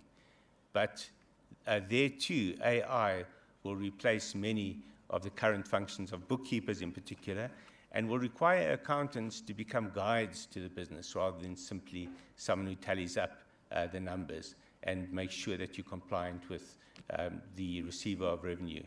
They truly have to be the guide to the business, and AI in turn becomes their guide to guiding the business. Those are just two examples, two very obvious examples of how technology is being resisted today and will probably be resisted tomorrow despite the obvious benefits that it gains. And what it tells us is that we have to open our minds to this technology rather than learn how to use it. If we open our minds to it, we don't have the mindset that it's the enemy. And like Prof Marwala's initiative to start teaching everyone on the basics of AI and what it means for them back in 2018, we need that for all of society to understand what AI can do for them. The Prof spoke of 3 types of AI, which I'll sum up as, and forgive me for bringing this down to my level, but patterns, predictions, and generative AI. And the current revolution we're seeing is around generative AI. At least that's what people are currently talking about in the mainstream media and in mainstream conversation. But we have seen the patterns aspect of it, the ability to find patterns in data already transform many sectors like cybersecurity, risk management, and in particular fraud prevention. Banks use that pattern recognition of AI and machine learning as a fundamental element of their risk management and preventing fraud in their environments. But it's that other one. We spoke about patterns, we spoke about generative AI. It's the third one that I believe is the most exciting for the future, and that is the predictive capabilities of AI. The Prof spoke about the fact that it's not truly predictive at present because it can only draw on the information that is at its disposal, and it hasn't got information from the future.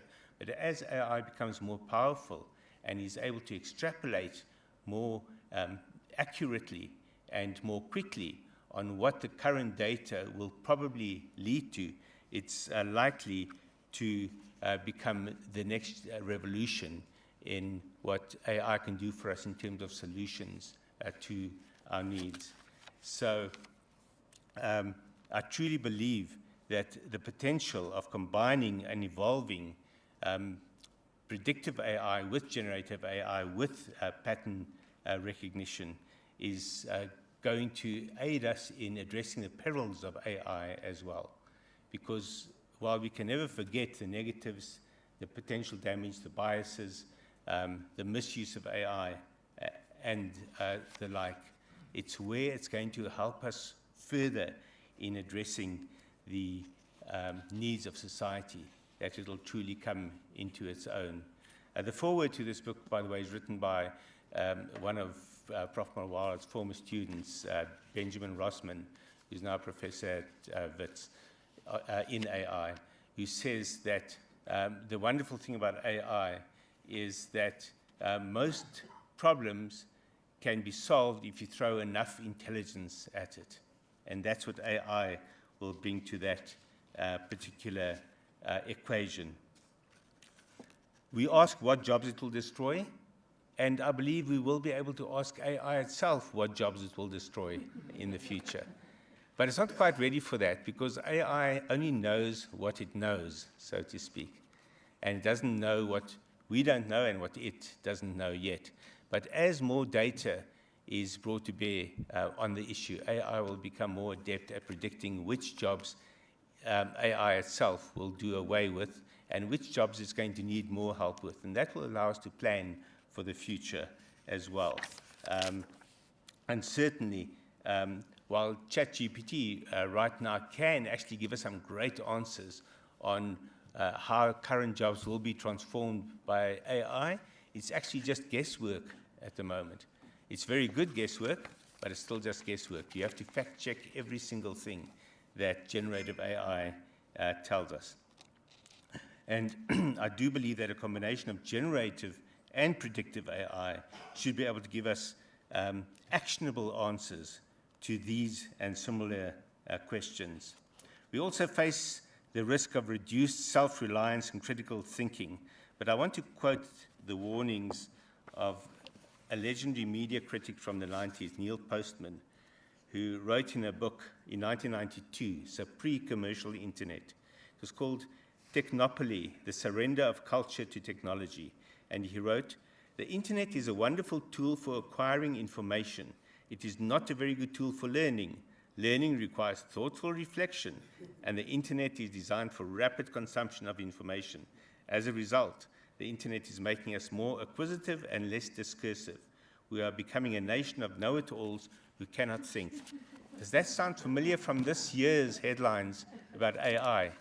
It's exactly what people are saying about AI. What in fact happened with the internet is that it became the most marvelous tool for enhancing our research.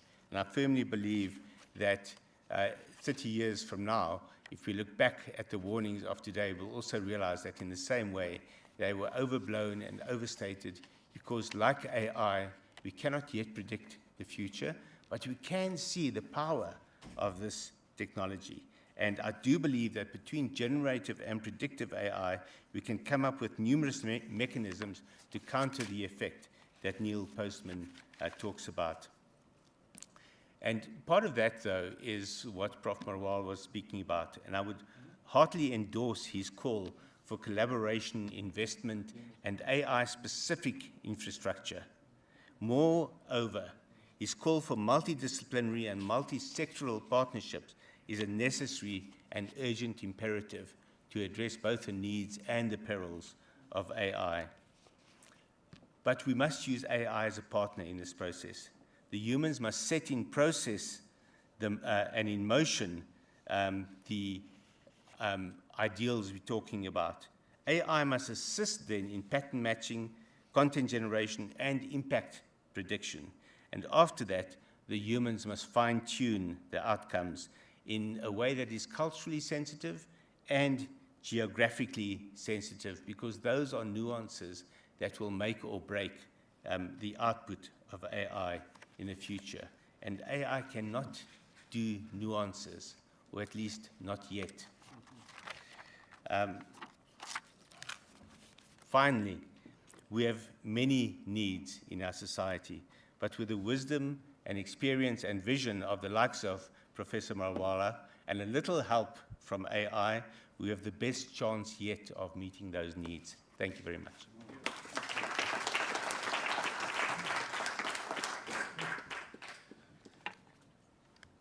Another round of applause, please. Now, spoken like a true believer, I think you've drank the AI Kool-Aid. I agree with you. Colleagues, we are now entering a very important phase of our evening, which is the question and answer session, which will be led by Professor Bason Zenze, who's the head of political science and international relations, in this university. Professor Zenze got his PhD at 24. I mean, he's a real whiz.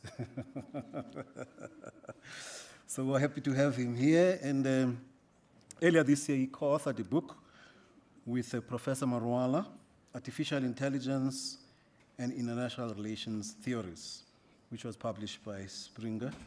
It was their second book together following their 2021 book, AI and Emerging Technologies in International Relations. Professor Nzenze, your floor, please. Thank you.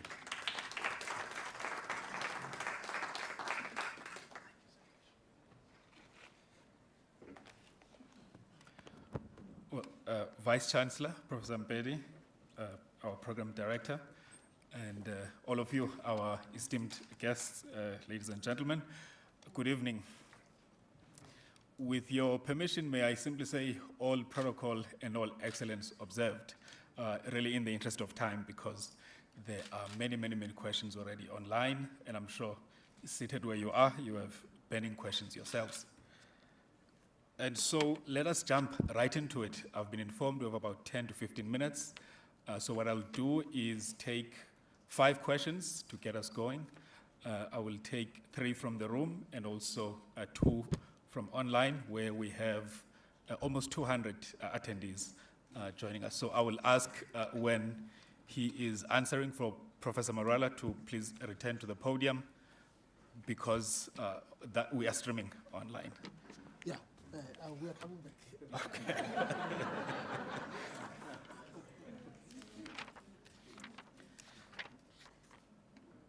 Well, Program Director, I don't know what to quite do.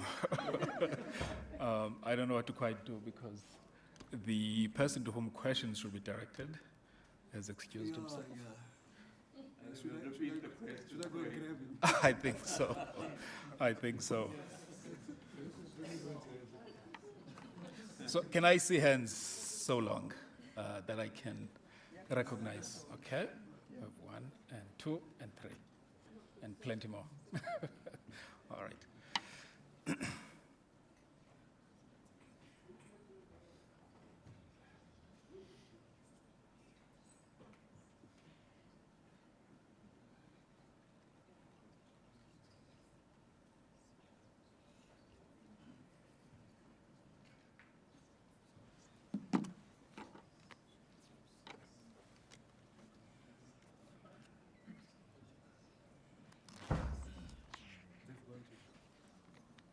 They're going to get him.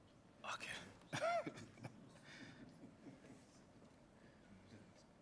Why don't we take the questions and then when he comes back, we'll summarize it. Okay. All right. All right. So we had a question here at front. Is it? Sorry? Ah, wonderful. Okay. So if you could please state your name and affiliation and your question, please. Kasim, I'm the chairperson of a technology-based fintech company called Prof Partners. Professor Marwala, it's always wonderful and refreshing to listen to you. And you've raised many issues. If I heard you correctly, you said computational power is a geopolitical issue. Now, you know, I'm not a technological determinist, but I do believe in the power of technology and its transformative effects from the steam engine to the digital revolution. Now, if you look at South Africa, you said South Africa has no AI strategy. But one can go beyond that and say, what is the strategy for South Africa? South Africa, in fact, has no strategy. Our National Development Plan has 180 priorities. So there is, really speaking, no strategy. If you ask any average South African, where is this country going to, they won't be able to give you an answer. But my question to you is, if you say computational power is a geopolitical issue, and if you're looking at convergence, and you touched on economic convergence, AI has the potential, in terms of what you said, to narrow the convergence between the leading countries and the poor countries. So I want to, my question to you is, how can we unlock growth and the power of AI to achieve better convergence? Because that should be a challenge in geopolitical terms.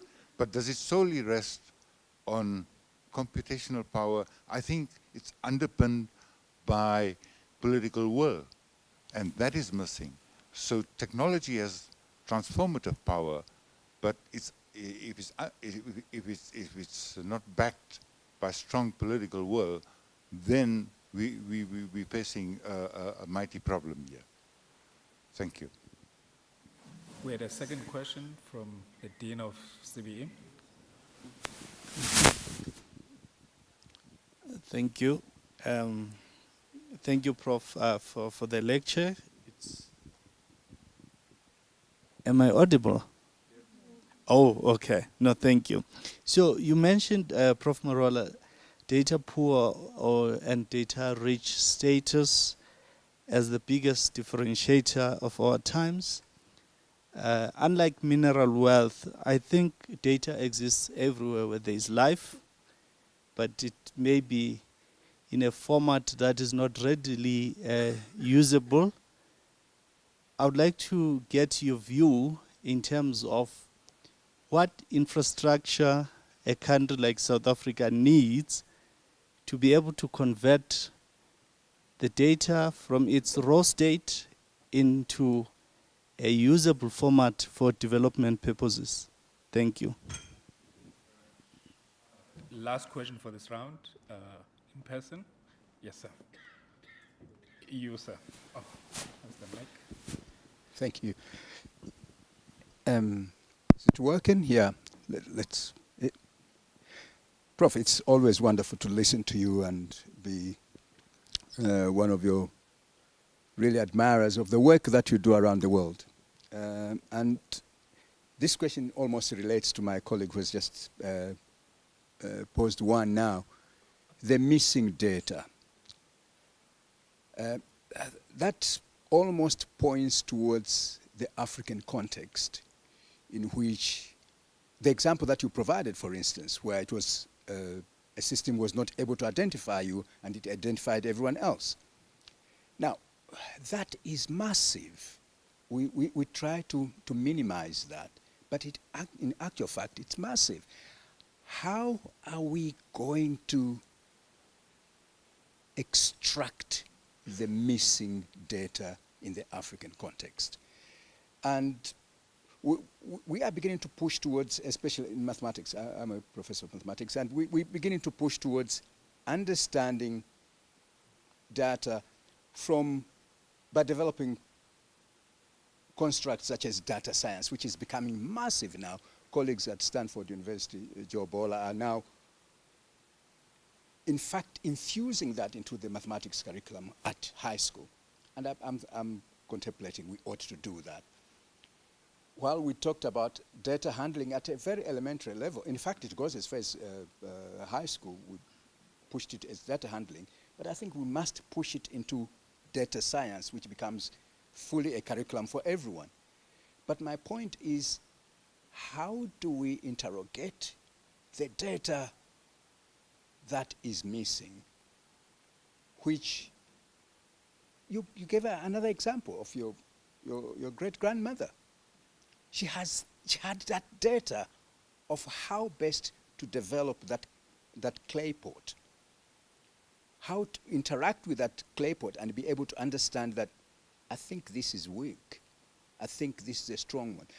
How do we extricate that data? How are we going to pull it out into the system that we are as a people? Name and affiliation, please. Luneta, Professor Luneta. Thank you very much. So we have two questions online as well, Prof. Very straightforward. One wants to, so this is from John Mattison, is 4IR on balance a job creator or a potential, will it create a potential jobs bloodbath? Then very relevant from Hupa Lang, Hopolang Monawa, who says, can AI be used within the context of South Africa to help government deal with the problem of load shedding? So over to you, Prof.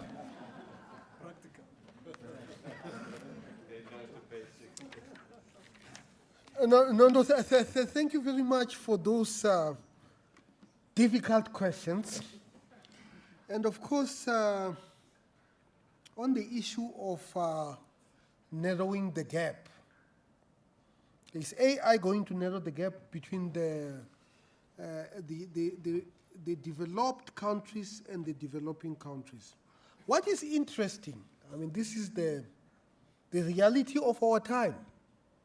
There really are only two countries that matter as far as AI is concerned today. That is United States and China. 80% of all the activities in AI are actually done by United States and China. Some people are even saying 90%. So now where is Europe?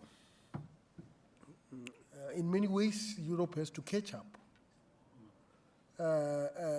Just think about it.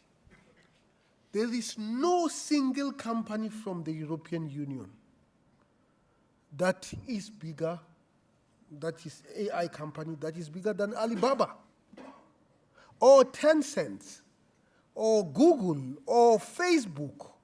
You know, that's the reality. If you look at the top 10 AI companies, they're mainly in the United States, but they are also in China and nowhere else. You know, so this is a different type of the divergence that has emerged as a result of these countries. Now, let's get to the new wave, that is large language models. And this is how I see it. English has become so important. It has always been important, and I have been studying quite a bit, because when you compute, whether you are computing in Java, the syntax is written in English, you know, and you can almost see it, you know, now that I live in Asia, how that disadvantages other countries and disadvantages other countries. Now, large language models, they basically get this data from the internet. And I went to Kyoto, and I was talking to an expert in large language models. Says, you know, the problem is that in Japan, only 2% of written material in the internet is in Japanese. Then I asked, how about English? English is almost 60%. It's actually quite incredible when you think about it, that 60% of all things in the internet are written in English. And this is going to obviously place certain parts of the world at an advantage over others. And right now, it is clear which part of the world is winning when it comes to this new type of AI that has just become much more to our attention. Now let's talk about data poor and data rich. When I was a PhD student many years ago, what you will do, you will take data and you will process it. Data processing was a big technology. You know, how to clean the data. Professor Mashao, you still remember? Frequency domain, you take it from the time domain to the frequency domain, and you still cannot see everything, and you have to take it to, of course, a time frequency domain, so that you can see how it is evolving in the time domain and how it is evolving in the frequency domain. Today, because of computational power, people don't do that anymore. The AI is doing it for them. Something that we had to do ourselves.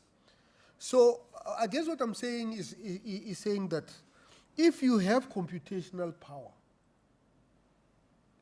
you know, the data processing problem, it does not exist anymore.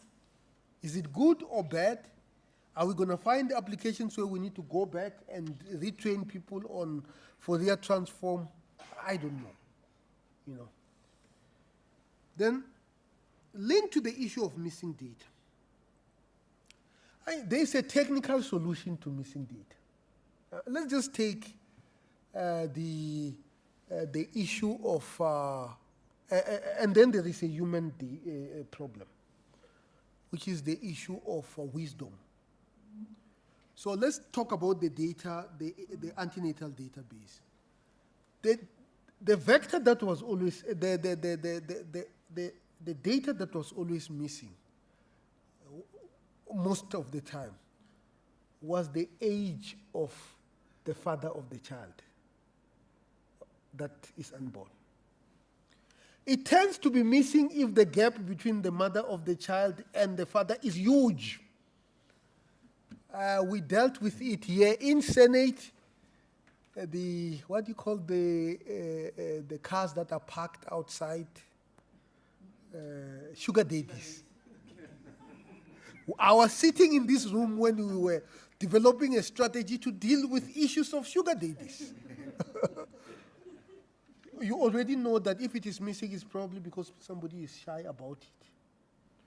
Maybe it's because it's too long. The other issue was income. You know, sometimes, normally, it's because it is too low and they don't want to reveal. So wisdom must, somehow, wisdom must come into the picture to be able to deal with this issue. But it's a difficult issue. Now, is 4IR, I don't want to use the word 4IR. I think 4IR is outdated.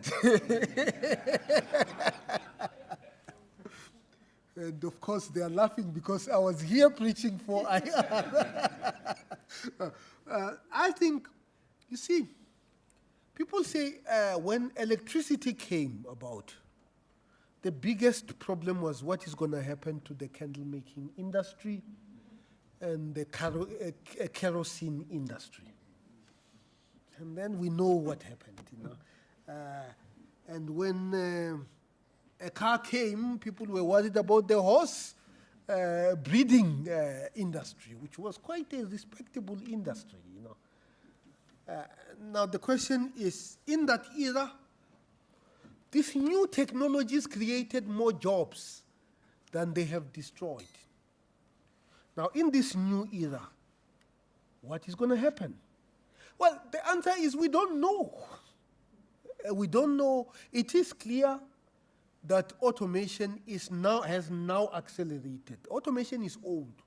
I mean, I was brewing beer at South African breweries when we opened the Ibai brewery that had 4,000 workers, and after the automation, they could operate it with 60 people. You know, certainly the brewing process itself. And of course, Oyama, by the way, Oyama means blue mountain in Japanese. Blue or big mountain? Blue. And of course, coming from Eastern Cape, you will know that all of a sudden you started knowing few people who work for SAB. Compared to in the 80s and, you know, and the 70s because of the automation. We don't know. All we know is that it has accelerated, but we know what the consequence of that is, and we have actually studied the consequence of this. We know that if you take too many people out of the jobs, then you are going to have a problem of aggregate demand because people will simply not have disposable income to buy goods and services. And if that is the case, what will be the incentive to produce? Then you will have a crisis of an economic system. And of course, quite interesting, I was reading when Elon Musk suggested universal basic income. And it was universal basic income is actually a very old concept. The first person to actually propose it was Thomas Paine. You still remember Thomas Paine? He was almost guillotined by Robespierre. You know, in fact, he was supposed to be guillotined, and then 3 years later, 3 days later, Robespierre fell. So it's an old concept, and I don't think you can sustain an economic system based on what you call welfare. Well, it's not ideological, this is scientific. You know, this is a scientific observation. So we need to, these are the problems of our time. We need to think about them. There are no answers. Nobody has answers because we don't even know how this technology is going to look like. You know. Now, load shedding. Of course, you see, electricity is a very simple thing. The way we are generating it. In South Africa, we go and get coal. I don't agree with coal, you know. We burn the coal in something called, and then there is water inside the boiler. It becomes very hot, and there is a steam that comes out. It moves a conductor next to a magnet. We learned that in standard 8 of science, that if you have a conductor next to a magnet and you move it, electricity is generated. It was he was not educated at Cambridge, Faraday. He was actually not educated, the person who came up, who first observed that many, many times. It's a very simple process. Let's fix it. Thank you very much.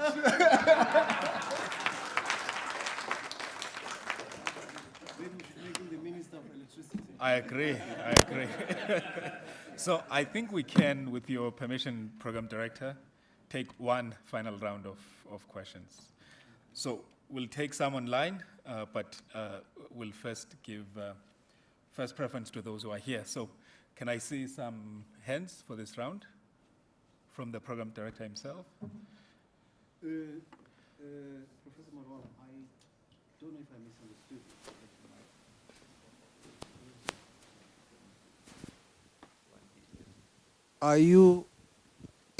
Am I audible? Okay. Are you suggesting that the basic income grant is not something we should embrace? Because are you referring to it as welfare and thus not optimal for any society? And I'm asking this question because I would have thought that given the kind of efficiencies that AI would inject in manufacturing, in just economic output, we could get to a point where societies are super rich, and then we ought to find a way, you know, using those advantages that AI has generated for societies, for our economy, to make sure that basic livelihoods, you know, are maintained. Those people who are displaced, you know, like in Ebai, as you were saying, that those people who are displaced don't have to rely on crime for their livelihood. The society finds a way to make sure that there is a floor, you know, below which no one should be allowed to fall. I thought that would have been a positive thing. Mr. Mabandla. Wonderful. Name and affiliation, please. I'm Terry Shakinovsky from Mistra. Thank you very much for such a very, very inspiring lecture. And I'm trying very hard to be what Oyama called a true believer. And it does sound very, very wonderful what we're being offered. But as I listen, I wonder if the biggest inequality is not data rich and data poor, but those who are able to develop, create, and manipulate the AI, and you know, the most of the world that is left out. So the kind of inequality you're talking about, where it's America and China only that are the big firms, is that not mirrored on a smaller scale in society, where it's fewer and fewer people that are actually able to determine the world that we'll be inhabiting? So just a short example, I may not be a surgeon or a kidney specialist, but if there's something wrong with me, I could, at the very least, understand how to use a medical textbook. I could read. I could, in a way that feels absolutely beyond me, certainly, for AI. And I'm asking this, you know, we hear at the Mistra National Lecture, what about the kind of knowledge that Mistra represents? Will we be left out of a whole new world given what AI is producing and doing? Thanks, Terry. Can I get questions from the right wing, please? The left wing has dominated so far. Any, any questions on my right? Okay. All right, Prof Tomaselli. Okay. Much. My name is Nkosinathi Ndlovu and I'm from Tech Central. My question is quite similar to that. The recommendations given, actually, if you look at them and you apply them, or when I think about applying them to South African society, it seems as though they would further polarize South African society instead of help us go forward. Because if we say educate South Africans on artificial intelligence, what would happen in South Africa is that a few people would gain a lot of education very quickly and a lot would get left in the dark. Establish an institute, a few people would engage with that institute and learn quickly, and then a lot get left in the dark. So given these recommendations, what should be prioritized to ensure that there's more inclusive growth going forward? Let me take two questions from online. So the first is from Tabileng Motabi from Sibanye Stillwater. And Tabileng says, thank you for a great lecture with insights and wisdom. And then says, in the absence of an AI regulatory framework, as you said, Prof, would you propose that the mining industry and the private sector in general implement some of the recommendations put forward by your commission, drawing from lessons learned in the use of AI in the mining sector? And then final question from Mashutubele Mamabolo, who implies that you left some unfinished work, Prof. He says that you mentioned that South Africa does not have an AI strategy. I would have thought that a commission on AI that was recently created by the president and of which Prof was chair was created to come up with such a strategy. Why is it that we don't have a strategy by now, despite what the commission has done and has been in place for a while? Thanks. No, thank you very much. I just need to, for those of you who have not read the history of the French Revolution, the left wing and the right wing has nothing to do with anything other than where you are seated. It just so happened that the Jacobins used to prefer to sit on the left-hand side, and the Girondins and the mountains wanted to sit on the other side. So, I mean, the issue of the perpetual motion. Perpetual motion was a concept where somebody actually thought you could design something that will forever generate energy. And of course, later on we found out that energy cannot be created or destroyed, but it can only be transferred from one form to another. I think it applies to the concept of basic income. If you take away the concept of incentive, which is really the dominant economic system is based on incentive. Whatever is going to incentivize somebody to go and create that machine that is going to do that thing. If you remove that incentive, the whole economic system is going to crash. Should we take care of people? Yes. But our primary responsibility should be to get people on their feet, because we do know the implications of idleness on health, on mental illness, health, and so on and so forth. So it's quite important. In fact, I think it was Robert Schiller who was asked, can you summarize the whole of economics with one word? And he said, incentives. You know, with incentives, you have demand, you have supply, and so on and so forth. I'm not going to get into the ideological implication of what I've said. Now, that question that you raised, that is really about the technology, about not necessarily data. You see, the world has changed. When Professor Mashau was at Brown University doing AI, he wrote everything himself, isn't it? When I was doing a PhD, we wrote many things, but not everything. There was numerical recipes, you still remember that, it had come to the picture.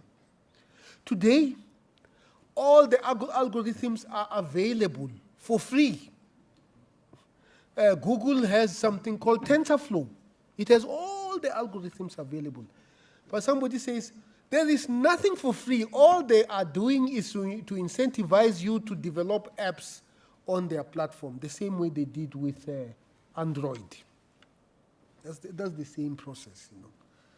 But I think the technology itself, certainly the algorithms themselves, are no longer a point of competition, because you can download almost all the algorithms on the internet. What is the biggest thing is data. Data is actually what differentiates somebody who has a system that can be able to write essays and a system that can't write essays. You know, of course, that data must be processed, or you need computational power, and so on and so forth. You know.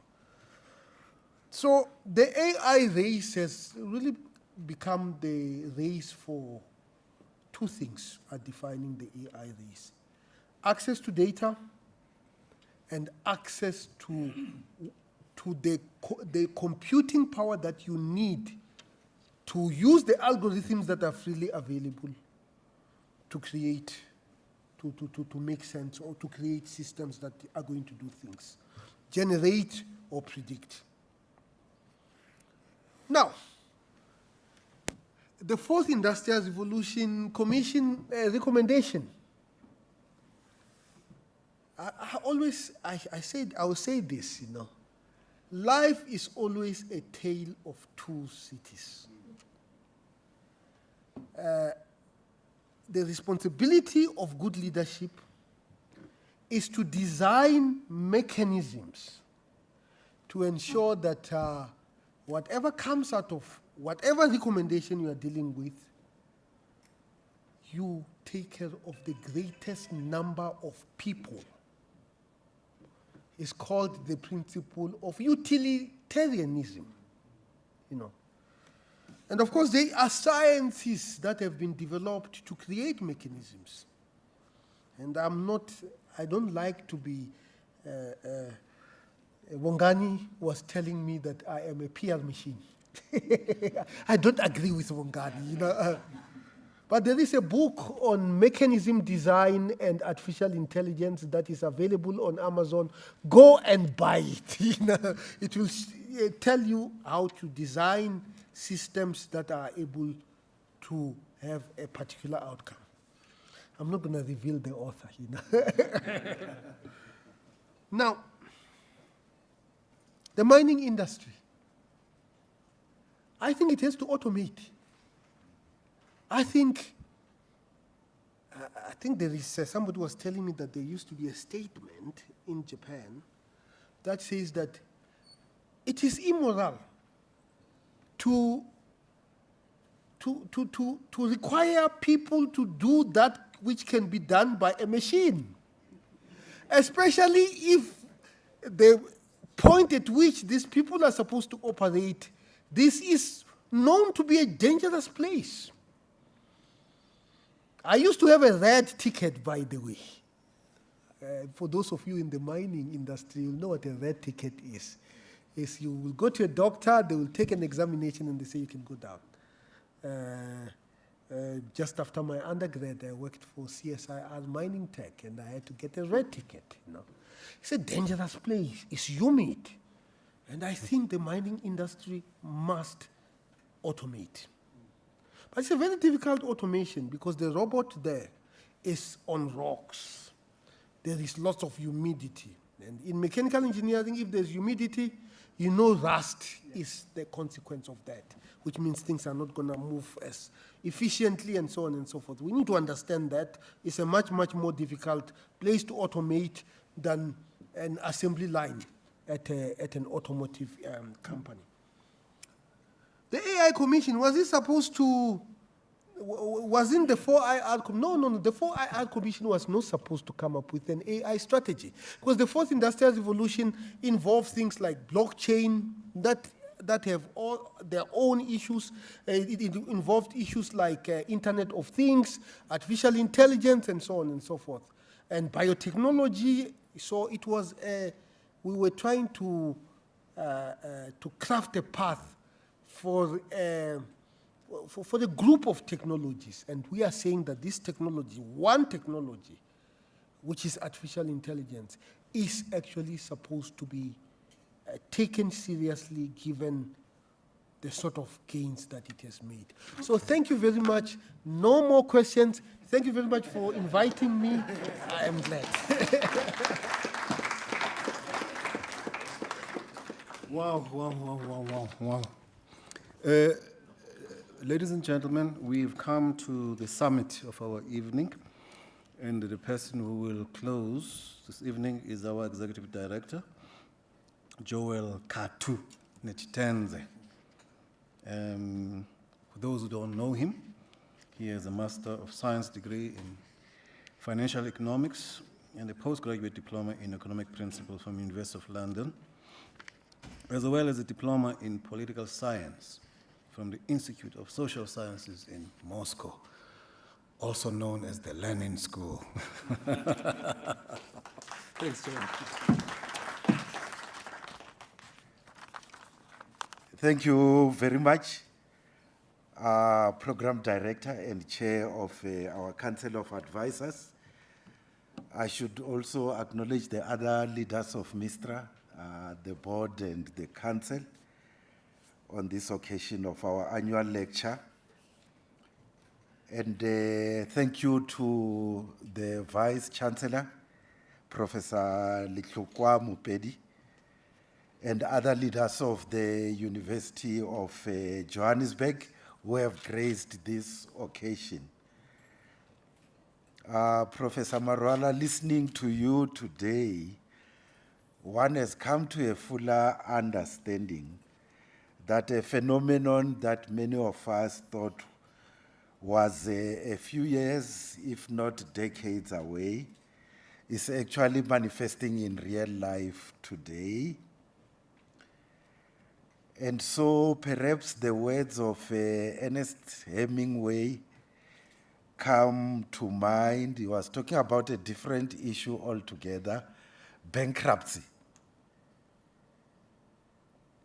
And to paraphrase him, how did you get into the era of artificial intelligence? 2 ways, gradually and then suddenly. So it is precisely this apparent suddenness that motivated us as MISTRA to have this lecture today. And it would seem that all these complex systems and their complex nomenclature are permeating the entirety of human life in both open and insidious ways. And for the uninitiated like myself, we discover their presence in our lives after the fact. And so your assessment of this curate's egg is both worrying and reassuring. You have warned us about the disastrous consequences that can emanate from AI, but you also reassure us that AI can be used to improve the human condition. As you advise, the issue is how to use artificial intelligence to complement and enhance human capabilities, and how to ensure collaboration in innovation and in changing the regulatory ecosystem.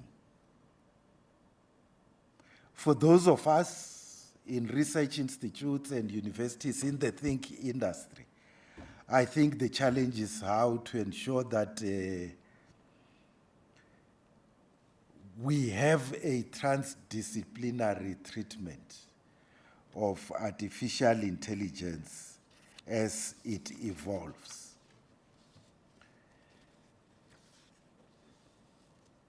And also importantly, how to use artificial intelligence for human benefit without regard to social status, gender, geographic location, language, race, and so on.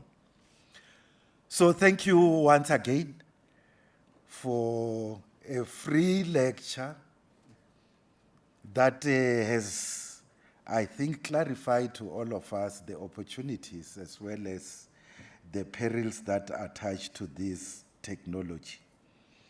And your treatment of this complex issue in a manner that ordinary mortals can understand, I think underlines the profundity of your appreciation of the science.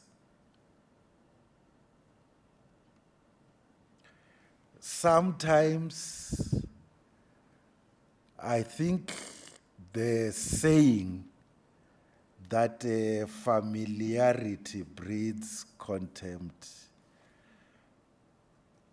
does find expression in situations such as today, in the sense that because we know you, because you are a friend and a peer to many of us, and because you are easygoing, we tend to forget what a great asset you are, Prof, to South Africa and to humanity at large.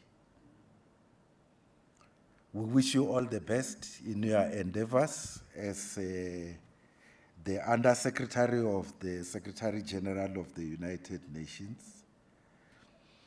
And we are reassured because of the work that you are undertaking at the United Nations University that you are not lost to Africa, you are not lost to South Africa, and should I add, you are not lost to UJ, and you are not lost to Mistra.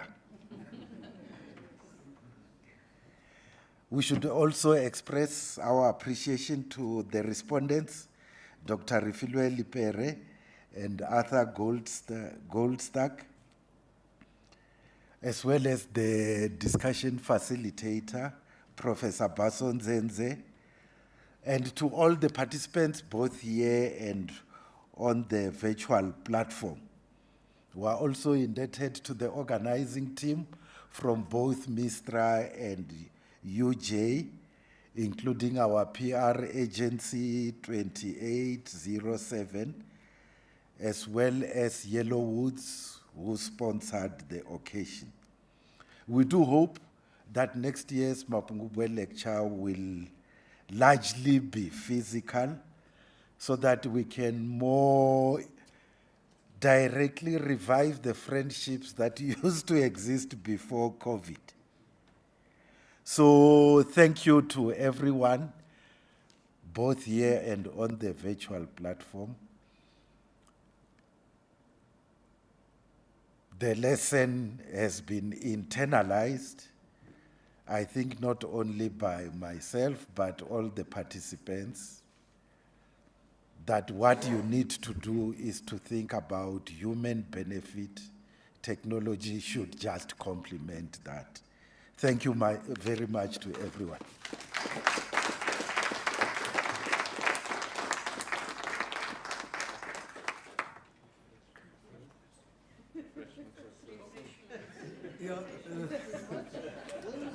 Refreshments are served, colleagues, after a long evening.